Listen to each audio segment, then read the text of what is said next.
Hey guys, welcome back to the channel.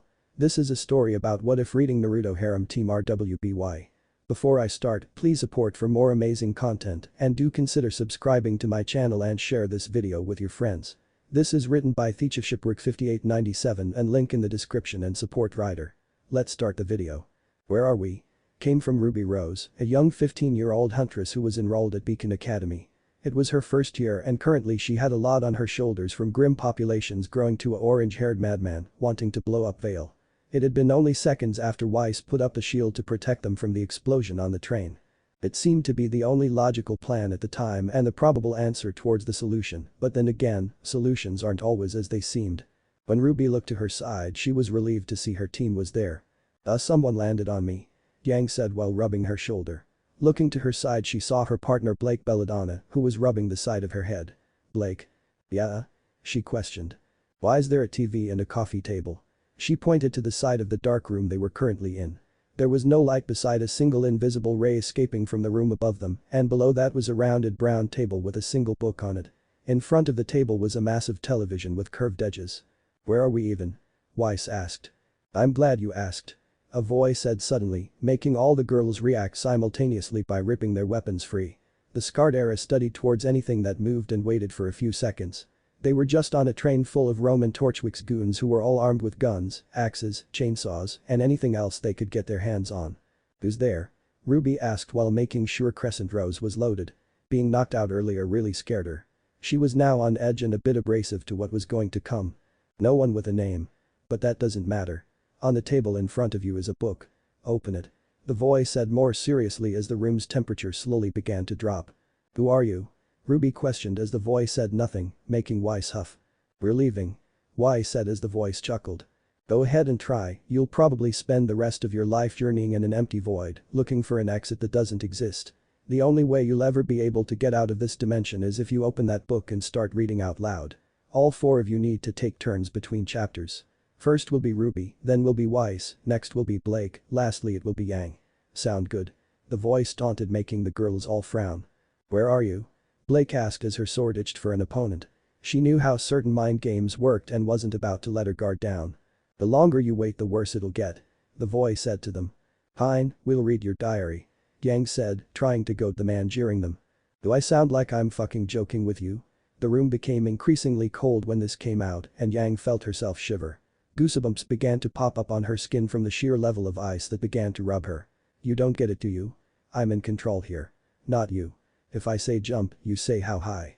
There's no exits for you to leave, there's no planning involved, and there is most certainly not an ice cube's chance in hell you'll be leaving until every single solitary sentence in a book is read out loud.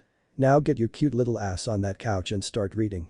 Every member on Team RWBY had a different thought to that bold statement. Ruby equals language. Weiss equals what a creeper. Blake equals Yang equals prick. Yoop, I'm gonna kick his balls in. Yang grinned at the challenge and strode over to the table before plopping on the couch and grabbing the large leather book by the spine and holding it up to her face so she could read the title out loud. Naruto the Y Naruto the Y, strange name. Yang said as she tried to open the book but found herself unable to. She dug her fingers underneath the front cover but couldn't budge it an inch. "What gives?" "It's not your turn yet, Yang. In order for it to open all four of you have to be sitting on the couch at the same time. So Ruby gets the book first," the strange voice said, making Team RWBY look at the sofa in front of the 59-inch plasma screen TV. The remainder of the team then went over to the couch before taking their seats, slowly. Yang slipped the book over to Ruby who held it in her hands gingerly. She stared at the title for a second before asking aloud. Excuse me, Mr. Scary Voice." "What?" the voice grumbled. "You haven't seen Small Dog around, have you?" Ruby asked with a worried glance. "Let me guess. Zwei," the voice confirmed. "Yeah, that's him." "Nope. Haven't seen him." "How'd you know his name then, creeper, tell us that," Weiss shouted before she felt her mouth get clamped shut. She reached up to touch her mouth but felt nothing there but her skin. She began to panic until her mouth slowly came back and everything returned to normal. She was so scared when that happened. "That's strike one. You're lucky I'm in a good mood, otherwise your mouth would have been zipped shut until I said otherwise. Strike two and all your clothes will disappear." At this point all the girls instinctively covered their chests while blushing up a storm. "You can't be serious," Ruby screamed while wrapping her cloak around her as tightly as possible. If there was one thing she couldn't be, it was naked, especially in front of some stranger. Blake didn't believe it at first. She thought this was all but just an illusion, but she had just seen her teammate's mouth vanish in thin air. Who knew what this ghostly form was capable of? Yang, who did look offended but otherwise a bit irritated. "You've got issues," she pointed out. "Do tell, and if that doesn't work, strike 3 will make all your hair fall out," the voice warned, making Ruby's, Weiss's, Blake's, and Yang's eyes widen to the size of dinner plates. Yang was especially livid at this statement. Being nude with someone watching was one thing, but their hair falling out was insane. Yang wasn't about to let something she cared for each and every morning be taken from her in an instant over a story. Yang stood up with her fists balled and her hair dancing wildly. "If you so much as lay one finger on my hair, I'm gonna." "What? Kick me in the balls," the voice taunted. "I'll rip them off and make you eat them," Yang threatened as her hair spun wildly engulfed in flames. "Sorry to disappoint you then, but you need to remember who's in control here. This is where I am God. If you want to stay here forever, then be my guests, I could always use the company. But if you're smart enough and want to leave, and all I have to do is read the book. It's that simple. And don't worry, your dog's fine." "You really are a creeper," Weiss insulted while fixing her hair. "And you're a narcissistic, racist, belligerent girl with nothing better to do than live off her daddy's riches and try to be her sister's equal since she's so insecure about her faults. Get a clue, Weiss Schnee, not everyone is perfect and not everyone is who they seem to be," the voice said, making Weiss gasp in shock before her face turned red in rage. How dare you? Do you have any idea who you're speaking to?" she asked while standing up from her seat. "No, but you're going to find out who you're speaking to very quickly, now sit down and relax," the voice said, making Weiss. "I know almost everything about you for. It's easy to say you're a bit famous where I come from. And no, I won't be sharing that information with you. What's the story about anyway? Who's Naruto?" Blake asked while trying to think of a way to escape. "Naruto is probably one of the most powerful sentient beings that we will ever come to knowing. He's from another subplane of reality. Or in other words, an alternate dimension. This story is a direct passage from that dimension that is also part of your world, but a different dimension." So that means what?" Ruby asked while a sigh was heard. "Okay, I'll dumb it down for you. There's a theory that with each universe, another one is created when a change occurs. So think of it this way, when the Grimm were created in your world, there was a world where the Grimm were never created at all. Get it? That sounds kinda boring. I'm glad there wouldn't be any Grimm, but then there would," Ruby mentioned. "Let me finish. With each universe, there is a small difference with each one. No one, not a single soul can reach these dimensions, but there has been ways to look at them instead. There are universes where humans never existed. For your reality, there are many changes to the subplane. John has a pair of balls, for instance. You're all boys instead of girls. Weiss is actually nice for once." Weiss huffed at this, also one where Ruby has a twin brother, or Blake is dating Yang. "I have a brother, a brother." Both Yang and Ruby shouted simultaneously. Well, Blake's eyes widened at the last comment. Why would she ever date Yang? Not her. Not in a million years. Yang looked at Blake slyly before saying. "So how's about a?" "Zip it." Blake cut off. "Yes, you do, but that is a story for another time. Now back to what I was saying. Naruto is a young man with various gifts and anomalies that are questionable by all data and physics, truly a god, bigger than me even. This is where he was in your world. A big what if. Now Ruby, if you would," the voice uttered. Ruby gulped before opening the first page of the book before she read it aloud. Chapter 1 Naruto. FTDS. FTDS? Blake questioned. "Is this the name of a hunting team?" "Nope, try again," the voice said. "I can't think of any." Blake tried to sum up any name linked but couldn't figure out anyone named FTDS. "Simple, he's the creator of another universe. Just like I'm the creator of this one," the voice claimed, making Yang glare around the room. "Your universe is kinda creepy, like you," she said before she felt something yank her hair and slap her across the face. Her cheek stung while her scalp felt like it was being torn off. Yang jumped out of the couch before balling her fists up. "Cut it out," she screamed before seeing no one behind her. Ruby, Weiss, and Blake looked around as well. Trying to figure out how this was happening and how they could beat the invisible force. "The more you talk, the worse it'll get," the voice warned once again. "Yakno, a real big boy would come out and sit with us, face to face." Yang thought while the voice said nothing. Yang ran a couple fingers through her hair before plopping down on the couch and putting her boots on the coffee table. Ruby read on. Ruby Rose was a pleasant young girl. She believed that she had a really nice life with a really loving family. Her family wasn't complete, she did lose her mother at a young age and didn't really remember much of her because of that, but she still have a very loving family. She had her father Taeyang Xiaolong and her genetic half-sister Yang Xiaolong, whom she barely even noticed was only a half-sister with how close they were as sisters. She had her uncle Crow, who taught her everything she knew about using her favorite form of weapon. She had a small family, but it was her family. Why Sir Blake didn't say anything on the matter of Ruby losing her mother, thinking it was not their place to speak. Weiss thought she should apologize in the future, but now wasn't the best of times. She was a smaller girl for her age, being only 5'2" in height, which was actually a pretty normal height for a 15-year-old girl to be. She had moon pale skin, which was normal, considering that her birth home was from Patch, an offshoot island of the Kingdom of Vale, of which she was a registered citizen. She had shorter black hair waved to the left side of her head, with natural red tips to it. She had a normal, if not petite, figure, and she showed it off with her clothing. She wore a jet black short dress with a corset around her stomach, with red string, and her shirt had long sleeves. The skirt was short but had red frills hiding everything from view, and around her waist was a black belt with a flaming rose symbol in white attached to it. She had black stockings, with lead to black and red combat boots. On the back of her belt was a red metal foldable weapon, her crescent rose. To finish it all off, she had a red hooded cape over her shoulders and going down her back. At this point the TV turned on, and to Ruby's shock, she was standing on the screen. She blinked once. Then again. Finally she bit. When did this happen? She asked since she had never been to that part of Vale before. It didn't not in your universe. The voice said. This is weird. Blake thought. It knows my clothes, my family and me. This is so freaky. Ruby said as she looked back down again. She was a pleasant young girl with a weapons fetish, but she was annoyed at the moment. Hey. No, I don't. Ruby shouted in denial. Yes you do, yes you do, yes you do. Blake, Yang, and Y said, making Ruby pout. I really like weapons, but that doesn't mean I have a way with them. Ruby defended. Lies. The voice said out loud suddenly. Ruby mouthed dork before re-emerging her eyes onto the passage. Why? Her sister, Yang Xiaolong, had completely forgotten to come home last night. She never came home from her date and because of that, Ruby had been forced to take a long walk to the boat before she ended up taking another long walk all the way back to their house. She was rightfully annoyed with her sister and because of that, she going to where she highly suspected Yang would be, and by highly suspected, she meant that she knew without a shadow of a doubt this was where Yang was going to be. Yang. You forgot about me. Ruby shouted in anger and hurt. Date?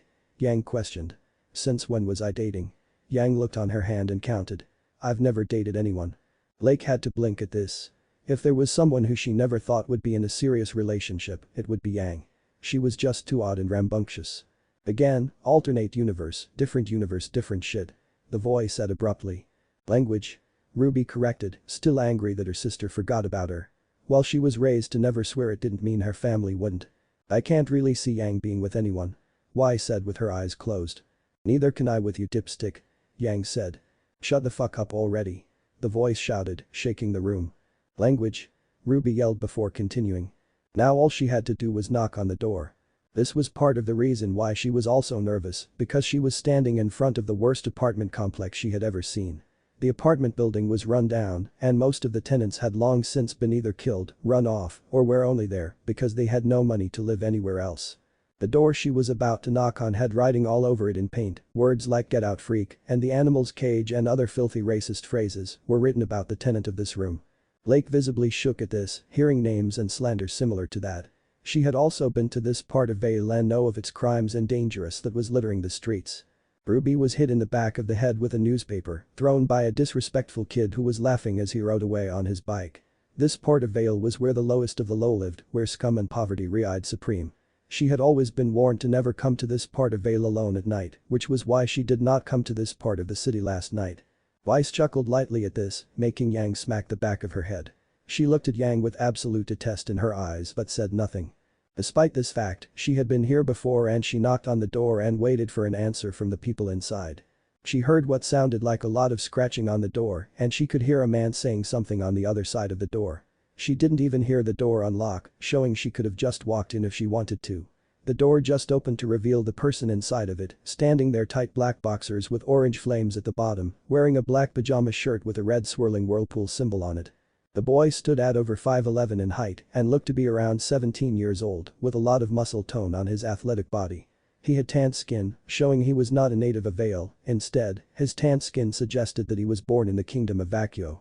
He scratched his stomach, showing a six-pack underneath his shirt, and he yawned, showing sharper than normal canines. He had bright blonde hair, short and messy, and bright sky blue eyes. On each of his cheeks were 3 thin whisker marks, and coming out of the back of his body, right at the end of his spine, was a long and fluffy, 5-foot-long, foxtail in the color orange with a white tip to it. It waved against the floor in a lazy way, and the older teen looked down at RWBY with lazy eyes. This was Naruto Uzumaki, one of the few Fronis that were open with their heritage and veil. His image appeared on the screen slowly, and it was met with mixed reactions. RWBY didn't do much other than look at his whisker marks, thinking it made him appear more anima-like. Although the tail was a bit of a dead giveaway. Blake scrutinized the man before her, not only feeling her face heat up a bit but also feeling a small twinge in her nose. She kept on staring, specifically his tail, arms, legs, neck, and finally face. She would admit he was quite a looker. Not to mention an open free-minded Fronis. That took some serious courage. Y simply turned her head to the side, not being used to seeing a half-naked teen on the screen. Even for a Fronis there were still images she couldn't keep. Yang licked her lips with anticipation. So this is Naruto. I like what I'm seeing. She said while imagining rubbing the abs with her fingers. I can't disagree either. Blake muttered while her face was a tad bit pink. RWBY then shook her thoughts before reading some more. Hey? Red, what are you doing here at night? Naruto asked with a yawn, and RWBY waved to him with an awkward smile on her face. It is morning, actually is Yang inside? RWBY asked, and she corrected him. Naruto leaned down and picked up, by the scruff of the neck, a red fox, before he tossed it back into the house. RWBY looked down at the floor of the apartment and she could never get over the fact that he didn't have just one pet. He had over 3 different pets, the first was his pet fox, which was named Kurama, though she didn't know why he chose that name. A fox? Where would he get a fox? Yang asked since foxes weren't plentiful in Vale. She had never seen one live before but knew of them. RWBY looked back at the book. The second was a dog of the boxer breed, a brown and large dog with dark brown and white spots over its body, and it was named Peggy. The last was a lazy black cat, sitting on a bed of dirty clothes, not even looking at her, named Blake. Don't tell me Yang and Naruto. A pair? Weiss questioned while Yang shook her head and smiled. Looks like Yang 1, RWBY, Weiss, and Blake 0. She said since she had yet to see any of her team members with anyone. Don't even go there. Blake wanted with slitted eyes before wondering. Is there any reason why his cat has my name? She questioned, making the other members wonder too. RWBY went back to reading, wanting to know the answer as well. She is still asleep, wanna come in? Naruto asked as he kicked away, not in the mean way, Peggy when she tried to run at RWBY. Boxers were a tough breed of dog, and most dog owners knew that you could push an animal away with your foot without hurting them. Naruto's kick wasn't abuse, and it wasn't hard enough to hurt Peggy, it was more like pushing than kicking. I can wait outside, I don't want to be pushy. RWBY said with a shy tone to her voice. Naruto, despite his cute and fluffy tail, was still a rather intimidating guy. He had sharp canines that you really noticed and slit-shaped pupils that stared into your soul, with whisker marks that gave him a wild aura, along with unkempt hair and a well-toned body. It didn't help he lived in the literal worst part of town. Pushy? Red, Yang is your sister, get inside. It isn't safe outside.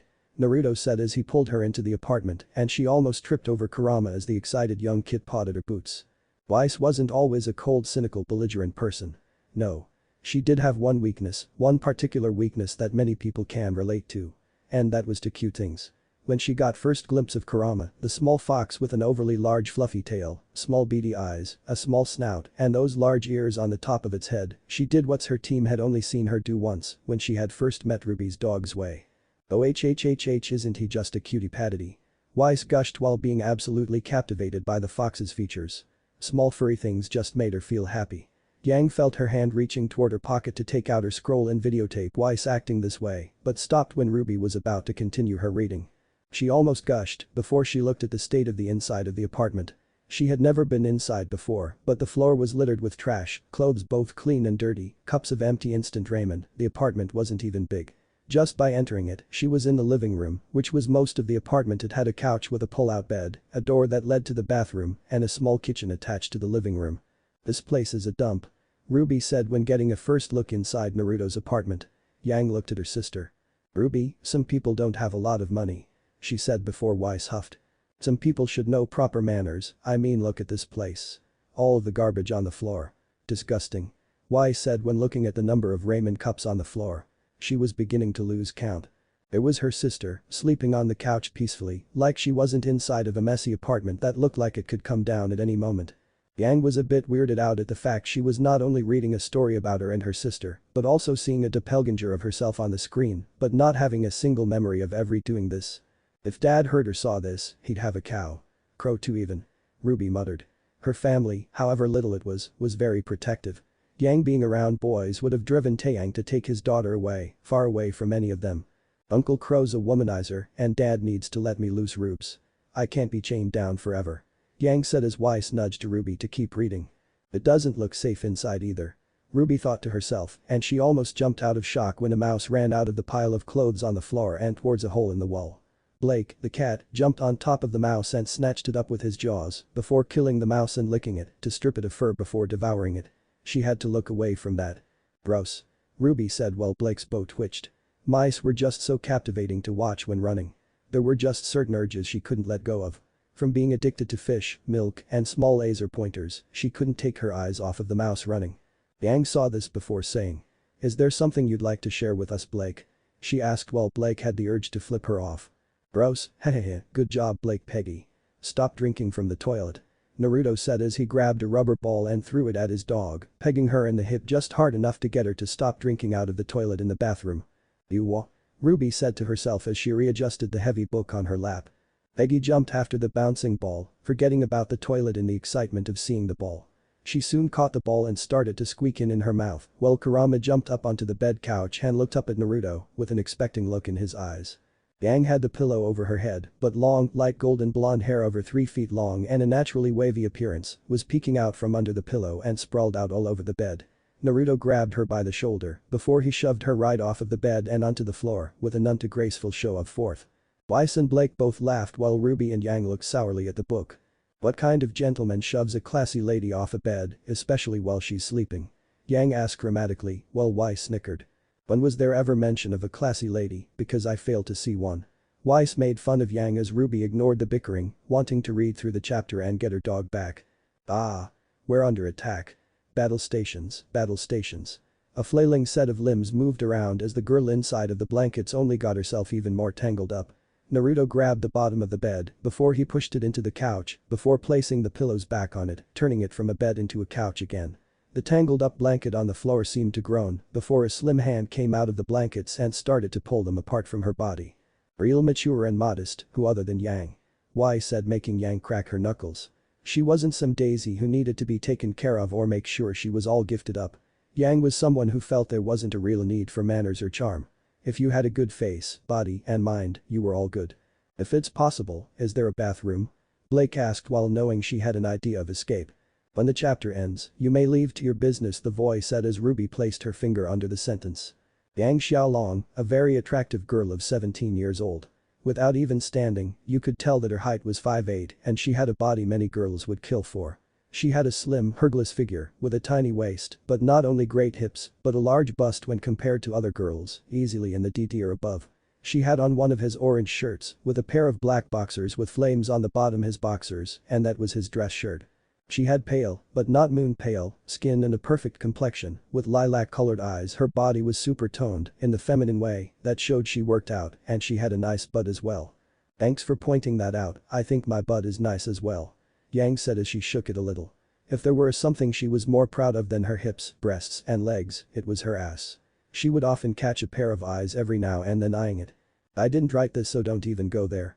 The voice said. FTDS made this universe up, not me, and in my opinion Blake's got a better ass. Blake seethed in her seat, visibly uncomfortable about the direct attention her derriere was getting. Then who wrote all of this? This book, who? Weiss asked with a sour frown. That's none of your concern. The voice said. Ruby, please continue. Yang. You forgot about me, you jerk. Ruby shouted out childishly and Naruto rolled his eyes while Yang smiled and waved to her sister. Hey RWBY, wait, you shouldn't be here at night. Yang told her sister while Naruto offered her a hand and helped her stand up. You forgot me? How could you? Ruby acted as she attempted to slap Yang but leaned back. Weiss grabbed the book out of Ruby's lap before slamming it on the table to settle them both down. Both girls stopped before Ruby took the book back and kept reading. Actually, turns out it is morning, we slept until 11:40 am.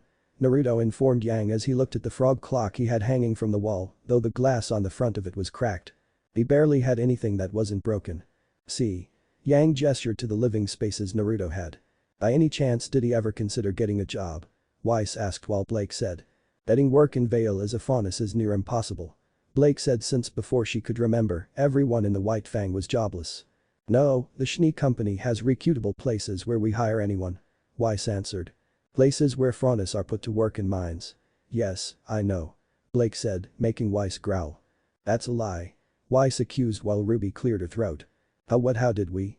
Yang fumbled with her words as she tried to remember what time they actually fell asleep last night. Yang, you were supposed to pick me up and take me home last night. Ruby complained to her sister, and Yang did look sorry before she elbowed Naruto in the stomach with a teasing grin on her face. Yeah, sorry about that, I'll pick you up on time next time, cross my heart. Yang said as she animated her words, but crossing her heart with her fingers. Ruby seemed satisfied with that, while Naruto saw Kurama worm his way out of the couch cushions, having been pushed into the couch with the bed. Whoops, sorry bud. Naruto said as he rubbed his pet on the head, and all seemed to be forgiven.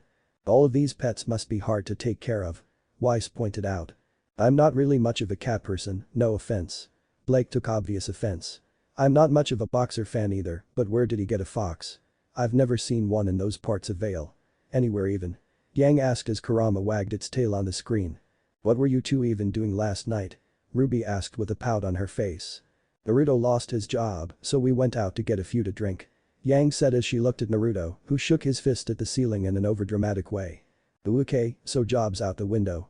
Yang said. I wonder what got him fired. Being a frontis maybe. Blake pointed out just as Ruby read the next line. Racism. Naruto shouted out, but he wasn't overly hurt by losing his job. Sure, it was annoying, but he had other ways to make money that he desperately needed. Yang looked around for her clothes, which were scattered around on the floor everywhere. She even folded them into a nice pile before going to bed, but now they were everywhere thanks to Peggy, the only one who messed with clothes. Blake just slept on clothes, while Kurama would hide underneath pillows like they were his own fort. Yang did punch Naruto playfully in the thigh while she bent over and picked up her top. Orc, it isn't racism if you punch a customer in the face. Yang told him with a glint in her eye. Told ya. Blake answered. That's what I call service with a smile. Yang said, making Blake chuckle a bit. Ruby was a bit shocked that Naruto would deliberately attack someone without so much as thinking of the consequences. Was he stupid or something? How did get away with it though? Punching a customer just because of what they said seems a bit extreme and immature. Weiss said. So he's jobless, lives in a dump, dating my sister, and has 3 pets. How is he so powerful? Ruby asked herself. You'll find out, just read. The voice ordered Ruby. I punch a racist customer in the face. Naruto told her with confidence in his tone. Ruby felt more uncomfy with how easy the two of them were able to talk about racism in such a joking way. Good. Blake said as she crossed her arms. She enjoyed it when racist people got what they deserved. It was all karma to her. Oh yeah? Ruby said lowly, her voice not really registering with either Yang or Naruto. Yang was almost down picking up her clothes, all she needed to do was find her panties, and she would be done. Naruto was helping her look, and while he helped her look she started to get dressed. Yang used to wear different clothing than what she did now, but after Naruto, the two of them had a theme of outfit they wore.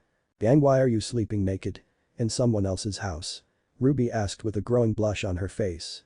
Yang shrugged before thinking of something pegging at her mind. Maybe it says how long we've been dating. She mentioned. What do have to do with being naked? Ruby asked out loud, making Weiss face palm in disbelief. Thus she is so dull. Weiss thought as Ruby shook her head along with a blush. Her fingers were a bit shaky but otherwise fine. Yang wore a collared cream top with a deep V that showed off most of her breasts, with a black shirt on underneath it to keep a bit of her breasts from showing. Over the top of her cream-colored top was a small, very small, jacket that only covered the top part of her back, with elbow-length sleeves with golden cuffs and a raised-up black collar and a strap going over her collarbone. She had on black leather gloves, no fingertips, and over those she had shrunken down yellow gauntlets.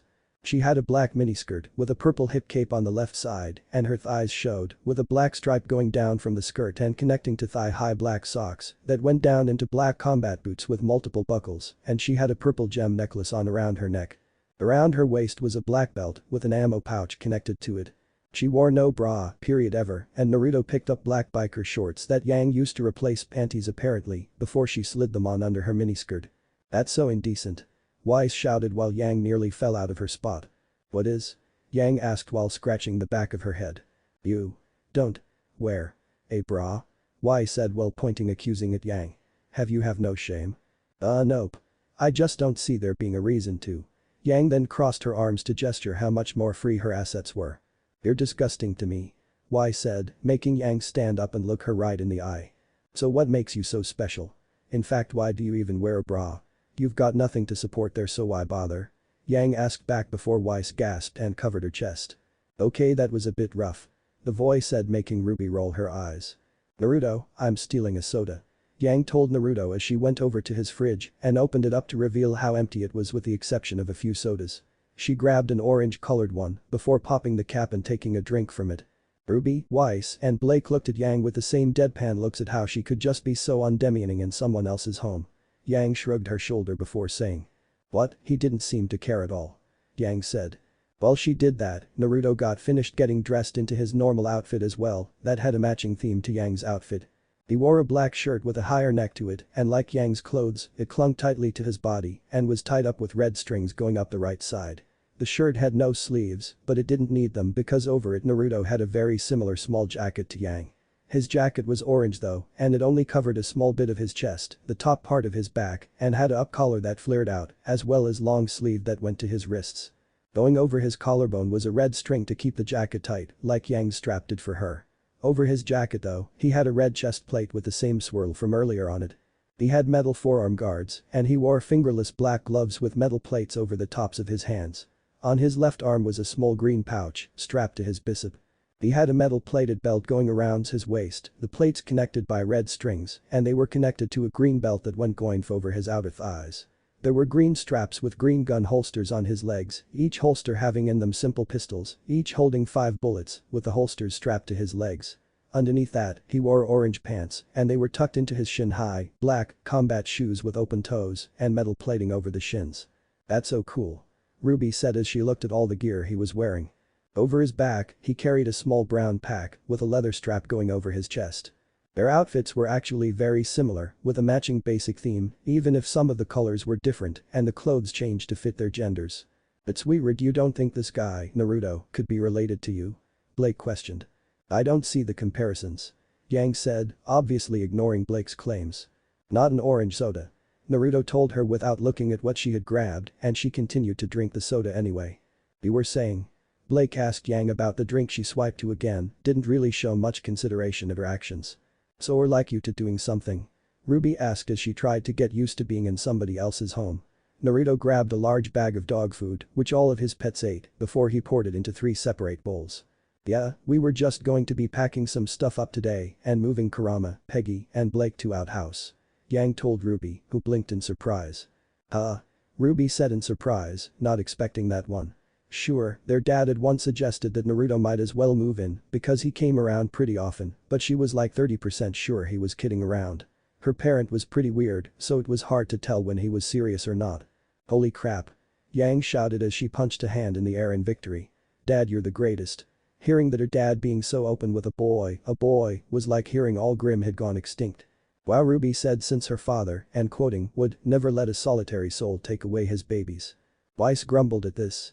Not at all caring that her father would more than likely castrate any boy that wasn't good enough. "Don't worry, Red, I'm not going to be moving into your place," Naruto said as he reached down and yanked the ball from Peggy's mouth before he threw it into the kitchen. "Oh," Yang said in an over-the-top dramatic manner. Naruto laughed at Peggy when she stumbled going from carpet to tile, but the dog recovered and got the ball before squeaking could be heard from the kitchen. Peggy didn't do fetch. When she got the ball, she played with it. If you took it from her, she wouldn't try and stop you, but she didn't bring the ball back. "You two are getting married," Ruby shouted as she jumped away from them, and Yang snorted while Naruto let out a short laugh. "Came from Weiss. Came from Blake. Came from Yang." "Huh?" Ruby said as she thought she read the line wrong. Her gray eyes skimmed over the paragraph again and again, reading it over and over to her team members who were really inches away from the same sentence, thinking they had heard it wrong. But to their surprise and astonishment, it was right there in black and white. As plain as day. "This isn't what I wanted. I'm a thrill seeker. I don't have time to be strapped down," Yang said while thinking this wasn't her. She didn't really know much from Naruto and wasn't at all ready to take that kind of step, not yet at least. Yang casted that thought out of her mind, thinking it was a fib. "You guys are way too young to get married anyway," Y said dismissively. "Thanks, Mom," Yang muttered. "Like I have the money to buy a ring or do anything fancy like that. I just got accepted into Beacon and Taeyang said I can leave my animals over at your place." Naruto said as Kurama jumped on top of his tail and just sat there in happiness before he seemed to sink into Naruto's fur and vanished from sight. Yang looked at the tail for a second before she looked at Naruto's face, then back to the tail. It was so fluffy that you could hide things in it. That is so useful, just to put anything in your tail without losing it. Yang said as she remembered times she had tried to sneak stuff without being caught like makeup, candy, magazines or other stuff. But being able to hide an entire animal in your tail was expert in sneak in her opinion. Wait, just got accepted into Beacon? Weiss asked indiscreetly.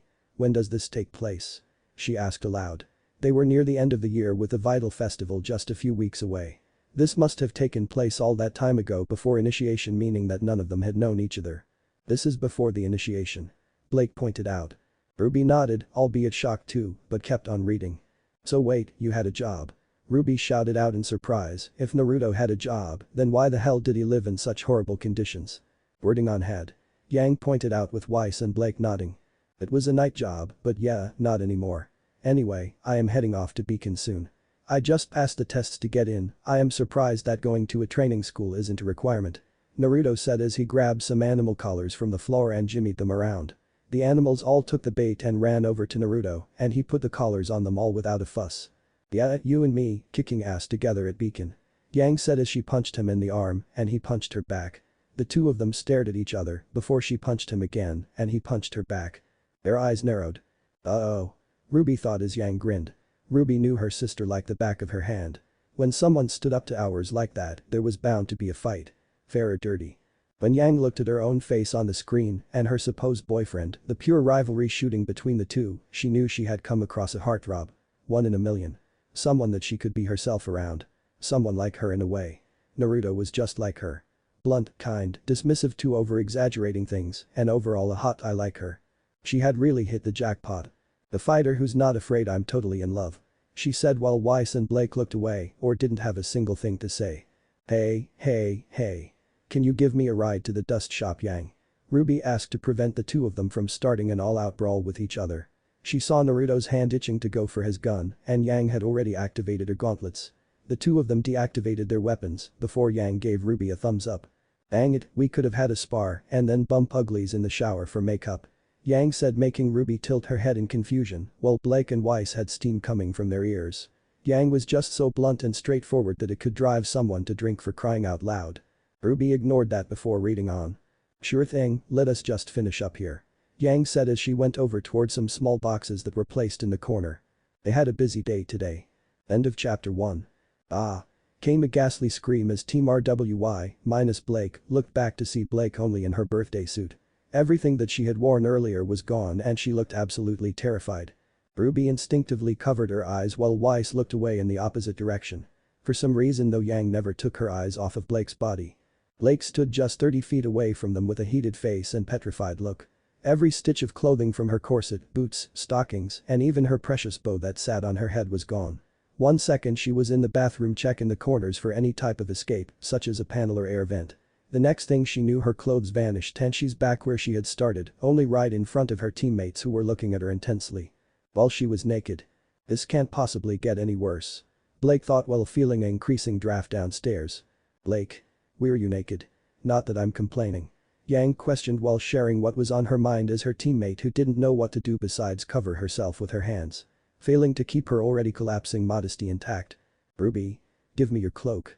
Blake shouted as she tried to cover both her crotch and breasts. It was hard to do it as the cold air bit and nipped at her skin and Yang was staring at her. Look the other way, Yang. Blake's slithering tone mixed in with some killing intent didn't deter Yang from her goggling. Sorry kitty, you've got some fine curves. Ruby obliged as she took it off around her neck and threw it right at Blake, who caught it and wrapped herself with it instantly. Strike two, the voice said as Weiss stood up with a shocked expression. How can you do this? She asked while feeling unprotected at the moment. Even with her abilities she felt at the mercy of the voice. I just can. Let me illustrate what I can do. The voice said as the room suddenly became as hot as a furnace. Weiss began to sweat more than she ever did in her entire life and took off her coat. Ruby suddenly regretted wearing stocking today and thought of taking off her boots. Yang just stood there for a second before taking her vest off along with her scarf. Blake suddenly began to think the best option now was to read and get out as quickly as possible. The room then suddenly calmed down. The four of them looked around and began to wonder who was this mysterious being. That. I can do much worse. Change the temperature, change the color, make Weiss into a more prestigious huntsman, maybe make Yang a boy. The voice said, getting Weiss to glare hatefully at the ceiling, and Yang think for a moment. I would kinda want to see what I would look like as a boy. Yak no, see if my tool's legit. Yang said, making Blake and Weiss face palmed, but Ruby looked confused. Now can you sit down? The voice said toward Blake. Viv. Me. My clothes.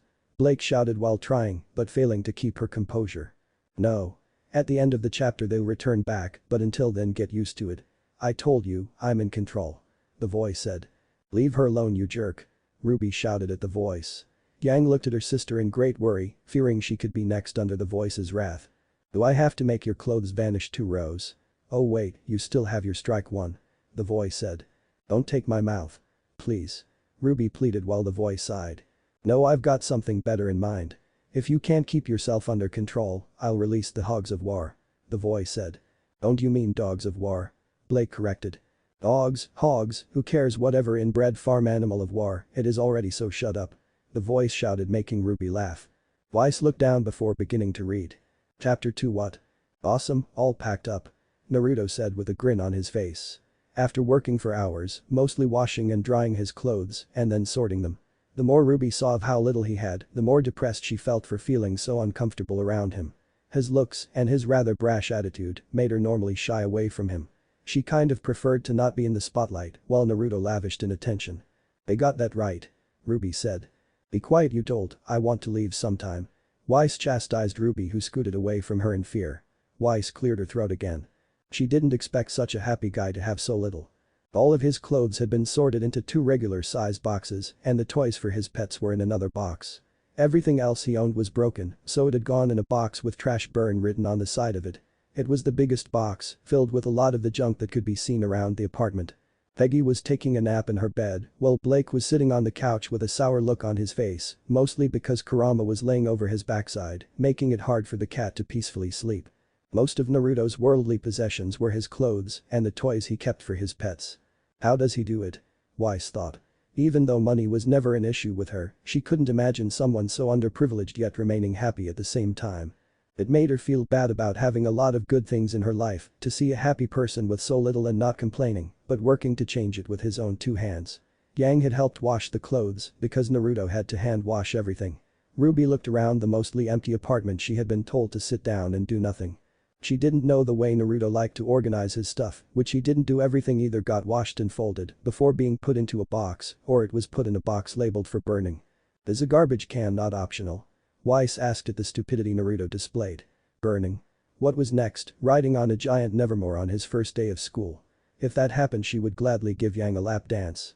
She swore as a schnee. Sounds fun, he should roast marshmallows. Yang commented while Ruby licked her lips. If there was one thing she couldn't help herself with, it was the warm creamy goodness of a charred marshmallow. She was holding a potted plant though. It was a small bonsai tree and it was very well groomed. Hey Naruto, what do you want me to do with this old picture? Yang asked as she grabbed a framed picture, the glass on the frame cracked. The picture was of Naruto when he was younger, though she didn't recognize the group that he was with. The screen showed Yang holding a picture frame that looked old and unused, but they couldn't see much in the picture. Blake, however, looked a bit terrified at what she saw with her more enhanced vision in the photo. You can put it in the burn pile, I'm not proud of those days. Naruto told her with an annoyed look on his face. He had a falling out with the people in that picture a long time ago, a very long time ago, before he had even moved to Vale. Oh yeah, you used to be in the White Fang before they turned all violent and sinister. Yang said as she remembered what Naruto had told her about his past. He didn't bring up his past too often because he looked to live in the present more than the past. Weiss stopped reading and growled while Yang and Ruby looked perplexed at the sudden revelation of Naruto's past affiliation. The White Fang. The Weiss, they were the cause of all the heartache in her home when she was a toddler to a child to a teenager. Her father's wrath was always evident when the White Fang was ever mentioned. She loathed them, hated them, and wanted nothing more than to see them all burned into nothing but ashes. Weiss looked at Blake, who showed no emotion at the announcement but was a bit surprised at how he just said it without care. Weiss then asked. Isn't anyone surprised that he was a crook? Weiss said while Ruby pointed down at the next line. Weiss looked down before frowning more. Sons of bitches, all of them are worthless. There isn't a good person in the White Fang these days. Naruto said as he spat on the floor in disgust. He lived his life for others and he had 3 pets because he enjoyed taking care of others, being an important and positive part of people's lives. He took care of a plant because the plant needed him and it made him feel nice to see it growing so well. The White Fang used to try and nurture a relationship between human and Franus, and when he was younger, he truly enjoyed going to the peaceful boycotts and protests. Then they changed, and he quit the second he saw the direction they were going in. See. He's good. Ruby said while Weiss narrowed her eyes. He got off of it this time. He just got up and left. Wow, kudos for him. Yang made a thumbs up as Weiss groaned. Are you going to just let it slip that? He left before anything bad happened, don't condemn him. Blake said sternly. Weiss didn't say anything before Yang cut her off. I wonder why the White Fang changed though. Are you going to interrupt me every time I try to start? Weiss asked. Keep it up, the crowd likes it. The voice suddenly said as Team RWBY looked around. A crowd? Ruby asked as she tried looking for any signs of life but saw nothing besides the empty blackness that was their temporary prison. Blake this time was worried beyond belief. Don't worry, I'm just joking with you. The voice lied while winking to the readers. Oh wow, you seem angry. Ruby said to Naruto, who nodded to her. I am angry. When I was a kid I used to be in the White Fang, then a few years ago leadership changed and peaceful turned to violent. So I quit and moved here. Naruto admitted freely and without shame. He used to be a member of the White Fang, but not the current White Fang who did so many evil acts. He had been a member of the good White Fang who sought equal rights between humans and Franus to mend the broken relationship between the races. That's why you left, right? Weiss asked Blake, who nodded and kept the hood close to her skin, trying to cover her bust. Yes, Adam was why too. It was just becoming more grimmer to be around. I didn't want any of that. Blake admitted with a downward gaze. Well, I'm happy you moved here. Yang told him as she gave him a kiss on the cheek, walking by with a smile on her face. Thanks, I'm much happier in Vale. Most of the people are a bit nicer than those in Vacuo. Most Franus in Vacuo moved to Mistral or something. Vacuo is not a Franus-friendly place. Naruto said with a shake of his head. Honestly, Menagerie was the only truly Franus-friendly place in the world. It was an island of mostly Franus, but it was way too cold for him to live in comfort in. He didn't like the cold all that much, he preferred a nicer, warmer place to live. Most? Ruby asked in confusion. Yeah, Vale is a bit more accepting of Franus, and it certainly beats places like Atlas, where the Schnee Dust Company is mainly situated, but it isn't the best place. Naruto explained to the younger girl as he stacked the boxes on top of each other. Vale isn't the most friendly place either. Yang commented when she remembered Team CRDL bullying Velvet Scarlatina months ago in the lunchroom. Blake nodded too. Most if not all shop owners or workers were belligerent to Franus in Vale. Not only was it hard to get a job, but unemployment for Fauna was still on the rise. 73% of Franus who lived in Vale were jobless. The lucky ones who were able to manage upon getting a job barely got enough to support themselves though. Weiss looked back at the sentence below. Yang went over towards the window before she opened it up and let out the stale air, and letting Yang close the window when she realized that there was a horrible smelling dumpster right outside of the window. Hey, you live in a dumpster of a place. Yang laughed out, making a pun at Naruto's expense. Yang. That is really rude. Ruby shouted at Yang with a tone that told Yang how disappointed she was with her. Yang didn't feel bad though, because Naruto laughed at her pun. Didn't we just have this last chapter? Yang asked confusingly from remembering something like this happened just a few minutes ago. But I was the one who said it was a dump. Ruby said while Blake shook her head at the obvious case of deja vu. She readjusted the cloak that rode up a bit on her bit when she let herself try to calm down. I'm a guy living alone, my place is a dump. Naruto joked right back at Yang, and Ruby thought about his words for a moment. Why do you live alone anyway? Ruby asked, since she never really had the chance to get to know Naruto before now. Normally their interaction was rather limited, this was the longest she had ever hung around him. Normally she and Yang went to school, and Naruto was a man who worked to make a living for himself. The only time she saw him was when he was hanging out with Yang, and she only saw him for maybe an hour at most, and they never really had much to talk about. You never ask someone why they live alone. Weiss shouted to Ruby suddenly, who didn't see it coming. Sorry. She said automatically. Thus she is a fool. Bigger than John. Weiss thought before she returned to her previous spot. Now she learned he had passed a beacon entrance exam without even going to a training school, and suddenly they had a lot more in common than she thought. Oh, you know, freedom and all that. Naruto said, avoiding the question since he would rather not talk about it at all. Now do you see what I mean, you idiot? Weiss yelled. I'm sorry, I didn't know, he's sad. Ruby defended. Can you both calm down? Blake asked very slowly but loud enough. The cloak wasn't enough to cover her full since it stopped right around her knees. She had it wrapped under her butt and thighs while making sure to tie the little knot around the neck to restrain it from being blown off or her breasts from being shown. She didn't know why, but she could just feel hundreds of pairs of eyes watching her this very moment. Freaky. Freedom. Yang called out with a large grin on her face, and Naruto grabbed the box of trash before he opened the window again and started to dump it out before he quickly closed the window. There was an open dumpster below the window after all, so it was no problem to get rid of the garbage now. Freedom. Naruto shouted out with her before he looked the leashes and started to connect them to the collars of his pets. They seemed rather excited to get the chance to go outside. Sure, they went outside to use the bathroom, but walks were special when a pet went outside to use the bathroom, that was all they did. They used a bathroom and then their owner called them back inside. When they went on walks, it was a special bonding time between owner and pet. It wasn't something they had to do, it was something that wanted to do. It was good for the pets and it was good for the owners. If you had a pet, then it only made sense for you to take them on a walk a few times a week, and if you didn't have time you made time. Pets were living creatures too, and you couldn't just push them to the side because you were too busy. Freedom. Ruby said with a little less enthusiasm, kind of confused about how well Yang and Naruto clicked together. Yang never really mentioned if Naruto was actually her boyfriend or not, just really good friends. She wanted to assume boyfriend by the way they interacted and how she kissed his cheek so easily, but she didn't want to assume and make a fool of herself in front of her sister's potential boyfriend. Potential boyfriend. I'm sorry, but if I'm sleeping naked in his house then that's a different story. Yang said while she slapped her knee. What? What does it mean? Ruby asked as she tilted her head. Simple Ruby, when two people Yang stopped for a second before her brain froze. She couldn't give the talk to her baby sister now. Especially with Creeper watching and her listening. When we leave we're going on a lecture of socializing, I can't stand you tonight.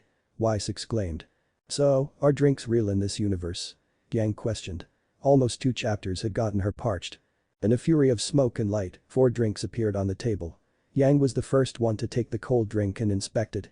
You didn't spice out our drinks did ya? Yang asked while Blake sniffed it. Blake was a faunus, and faunus were given special attributes. Her nose could smell certain types of drugs, hallucinogens, laxatives, poisons, and certain ingredients. All she smelled was vanilla. Yang looked at her drink before grimacing. How's about a strawberry sunrise? Hold the umbrella. She asked. Do I look like a bartender? The voice said while Yang laughed a bit. Blake then looked at the book again. They had matching outfits for Pete's sake. Hey Ruby, can you take Blake's leash? Yang asked for Naruto, since he was going to be taking care of both Peggy and Kurama. She never understood why Naruto only named one of his pets in his native language.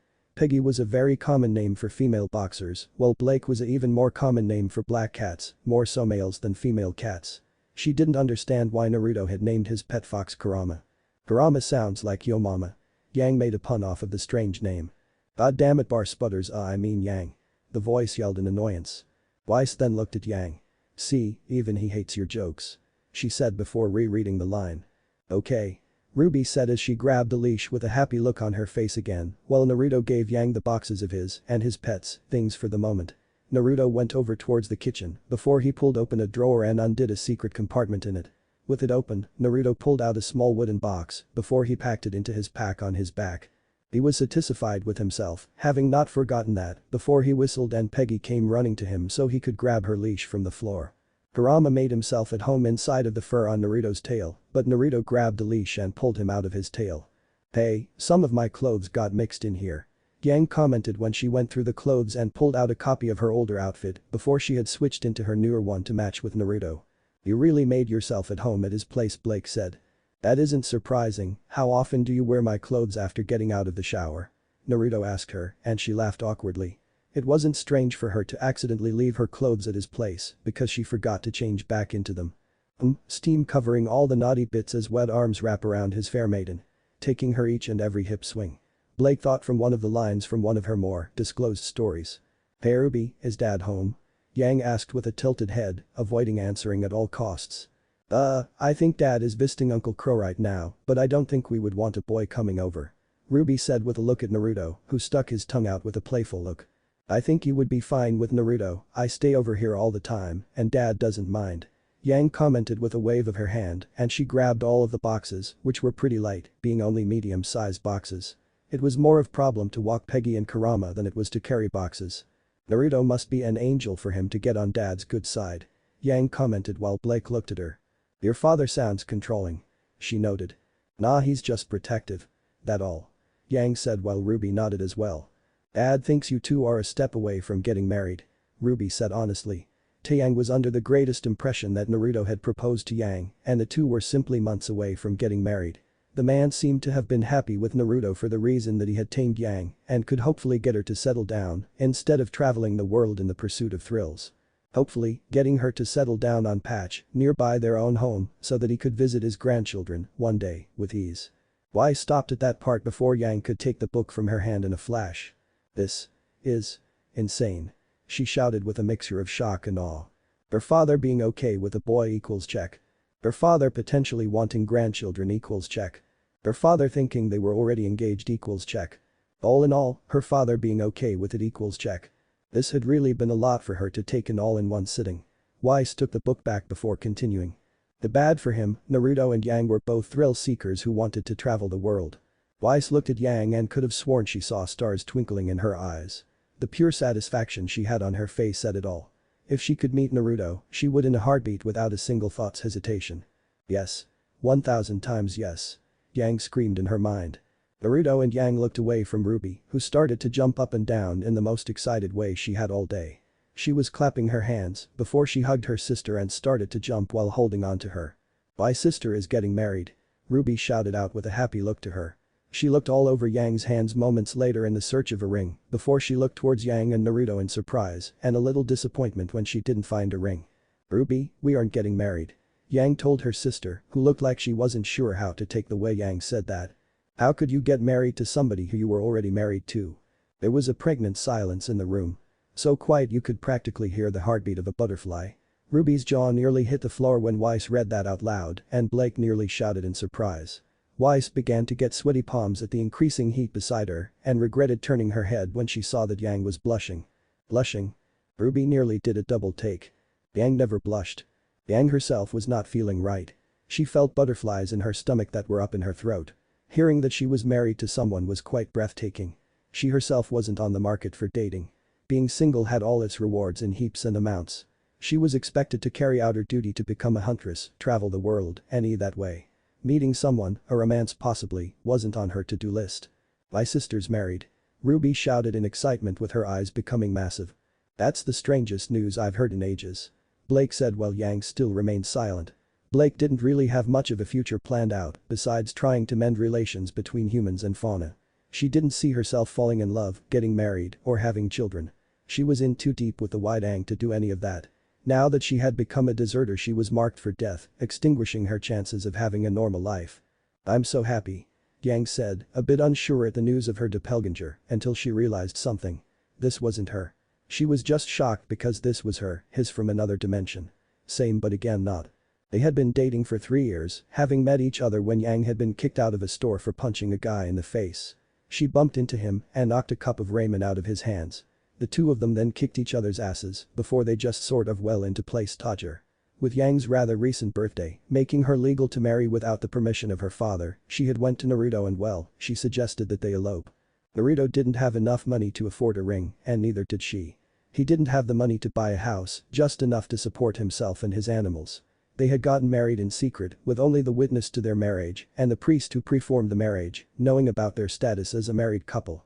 When they got out of Beacon, they planned to work together and travel the world helping people and experiencing thrilling new things. They had their lives together already planned out, they weren't going to stay in one place for any real length of time, so buying a house was completely useless to them at this point. Technically, by law, she was Yang Uzumaki or Sun Whirlpool as she learned her name was translated to. Naruto was Maelstrom Whirlpool, even their names were forces of nature, making them fit together, and while Yang Xiaolong meant Sun Little Dragon, and everyone thought that was still her last name, despite what people though, Xiaolong was actually her entire ex-last name. Xiaolong was 2 words, but they combined to form her last name. Ah, you need to man up and propose. Ruby said with an accusing finger at Naruto, who flicked her in the forehead the second she said it. I saw that coming. Blake chimed while Ruby huffed. Telling someone they needed to man up got your 2 different responses. If you were unlucky enough to get a meathead, you were brought back to reality physically, if not you were given an excuse. Naruto was the option 1. Red, listen to your sister. Naruto told Ruby and she rubbed her forehead, large pout in place. I know dad wants me to settle down, live a nice life as a housewife or get a small teaching job, but that isn't my style. I don't want to settle down, I want an exciting life filled with thrills, so on my birthday I suggest that we elope. Yang explained to her sister. Ruby could keep a secret, so it was relatively okay to tell her now that she had kind of stumbled onto the subject. What does elope mean? Ruby asked, and Naruto palmed his face. What does it mean, Yang? Ruby asked while rubbing her chin. Weiss groaned. If you let me finish then I would tell you. Weiss was about ready to explode. It means, we snuck away without telling anyone and got married without making a big deal about it. We can't get married, because we are married.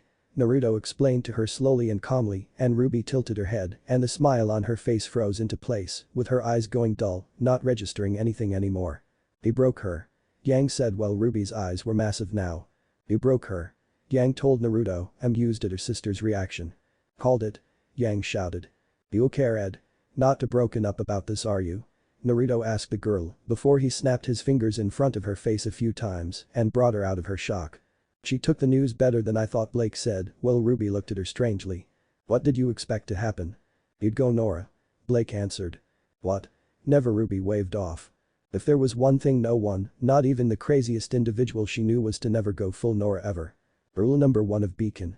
Never go full Nora ever. Oh wow, so you are already with him, wow, what a twist. Ruby said with a rather dull voice. She wasn't even sure how she should take what just happened while Naruto laughed to himself. Was it really that strange that two impulsive teens who had been dating for years, who loved to seek thrills and lived a fast-paced lifestyle where things like money weren't so important as fun, would elope the second it was legal for them both to marry? Didn't seem weird to him. End of chapter 2. Poof. Blake felt her skin covered and wrapped in their bindings. Carefully opening the cloak around her chest, she was relieved to see it was concealed. Her clothes were back. Never again. How many chapters does this story have? Blake asked kindly, or at least tried to ask kindly. Beats me. The voice said. What? Ruby shouted in despair. How do you not know? Didn't you create this dimension? Weiss questioned from earlier. The dimension? Yes, I did. But that book was created by someone else. I don't know what's going to happen, that's up to you to find out. Why though? We were just on an important mission. Ruby said as she stood up. Which was executed rather poorly, by the way. I mean, Jesus, you can slice a Nevermore up, but you get your face pounded by two thugs.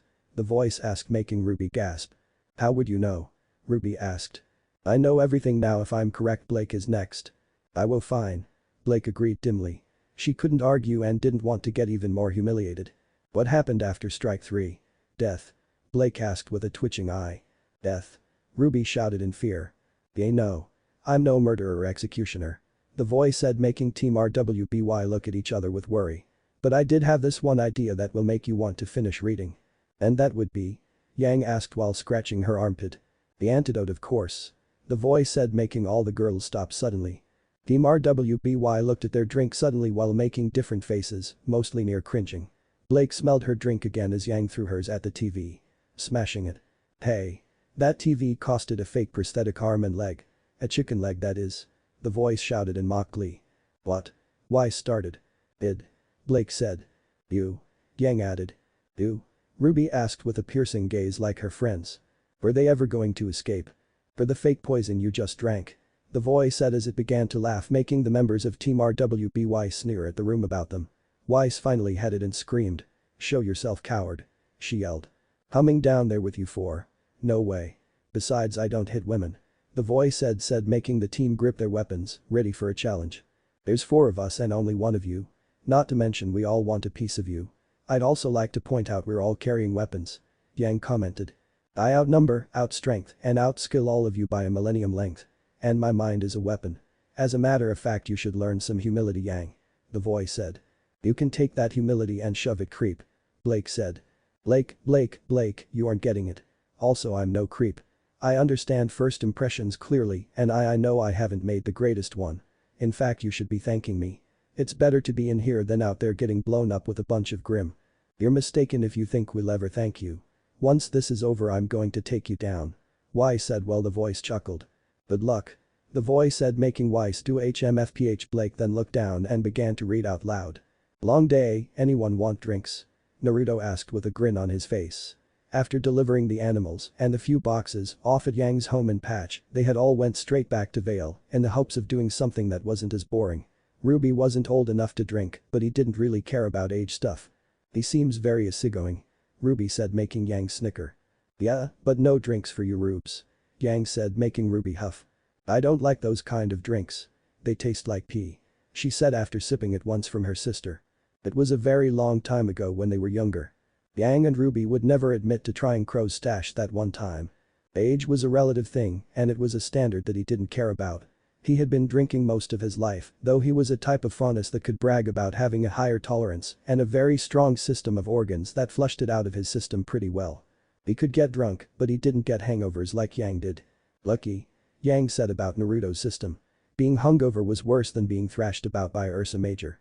She had lost count how many times she'd woken up with a splitting headache and seasick nausea along with it. It was all perks to growing up and making along the way. I'm not old enough to drink. RWBY commented, with Yang agreeing. Yeah, nobody would serve a minor. Yang kind of agreed. She would totally let RWBY drink, it would be funny to see a drunk RWBY, but not even the seedy places would let RWBY drink. They could get shut down if they were caught, well, one place would let her drink. Yang grinned to herself before she nudged Naruto in the ribs. Juniors? She asked with a suggestive tone. You would seriously let RWBY drink, what kind of girl are you? Weiss asked while in disbelief. Yang bit her tongue to talk about the one time she'd let RWBY try it once but decided not to and left the conversation with one term she'd heard a million times by now. You only live once.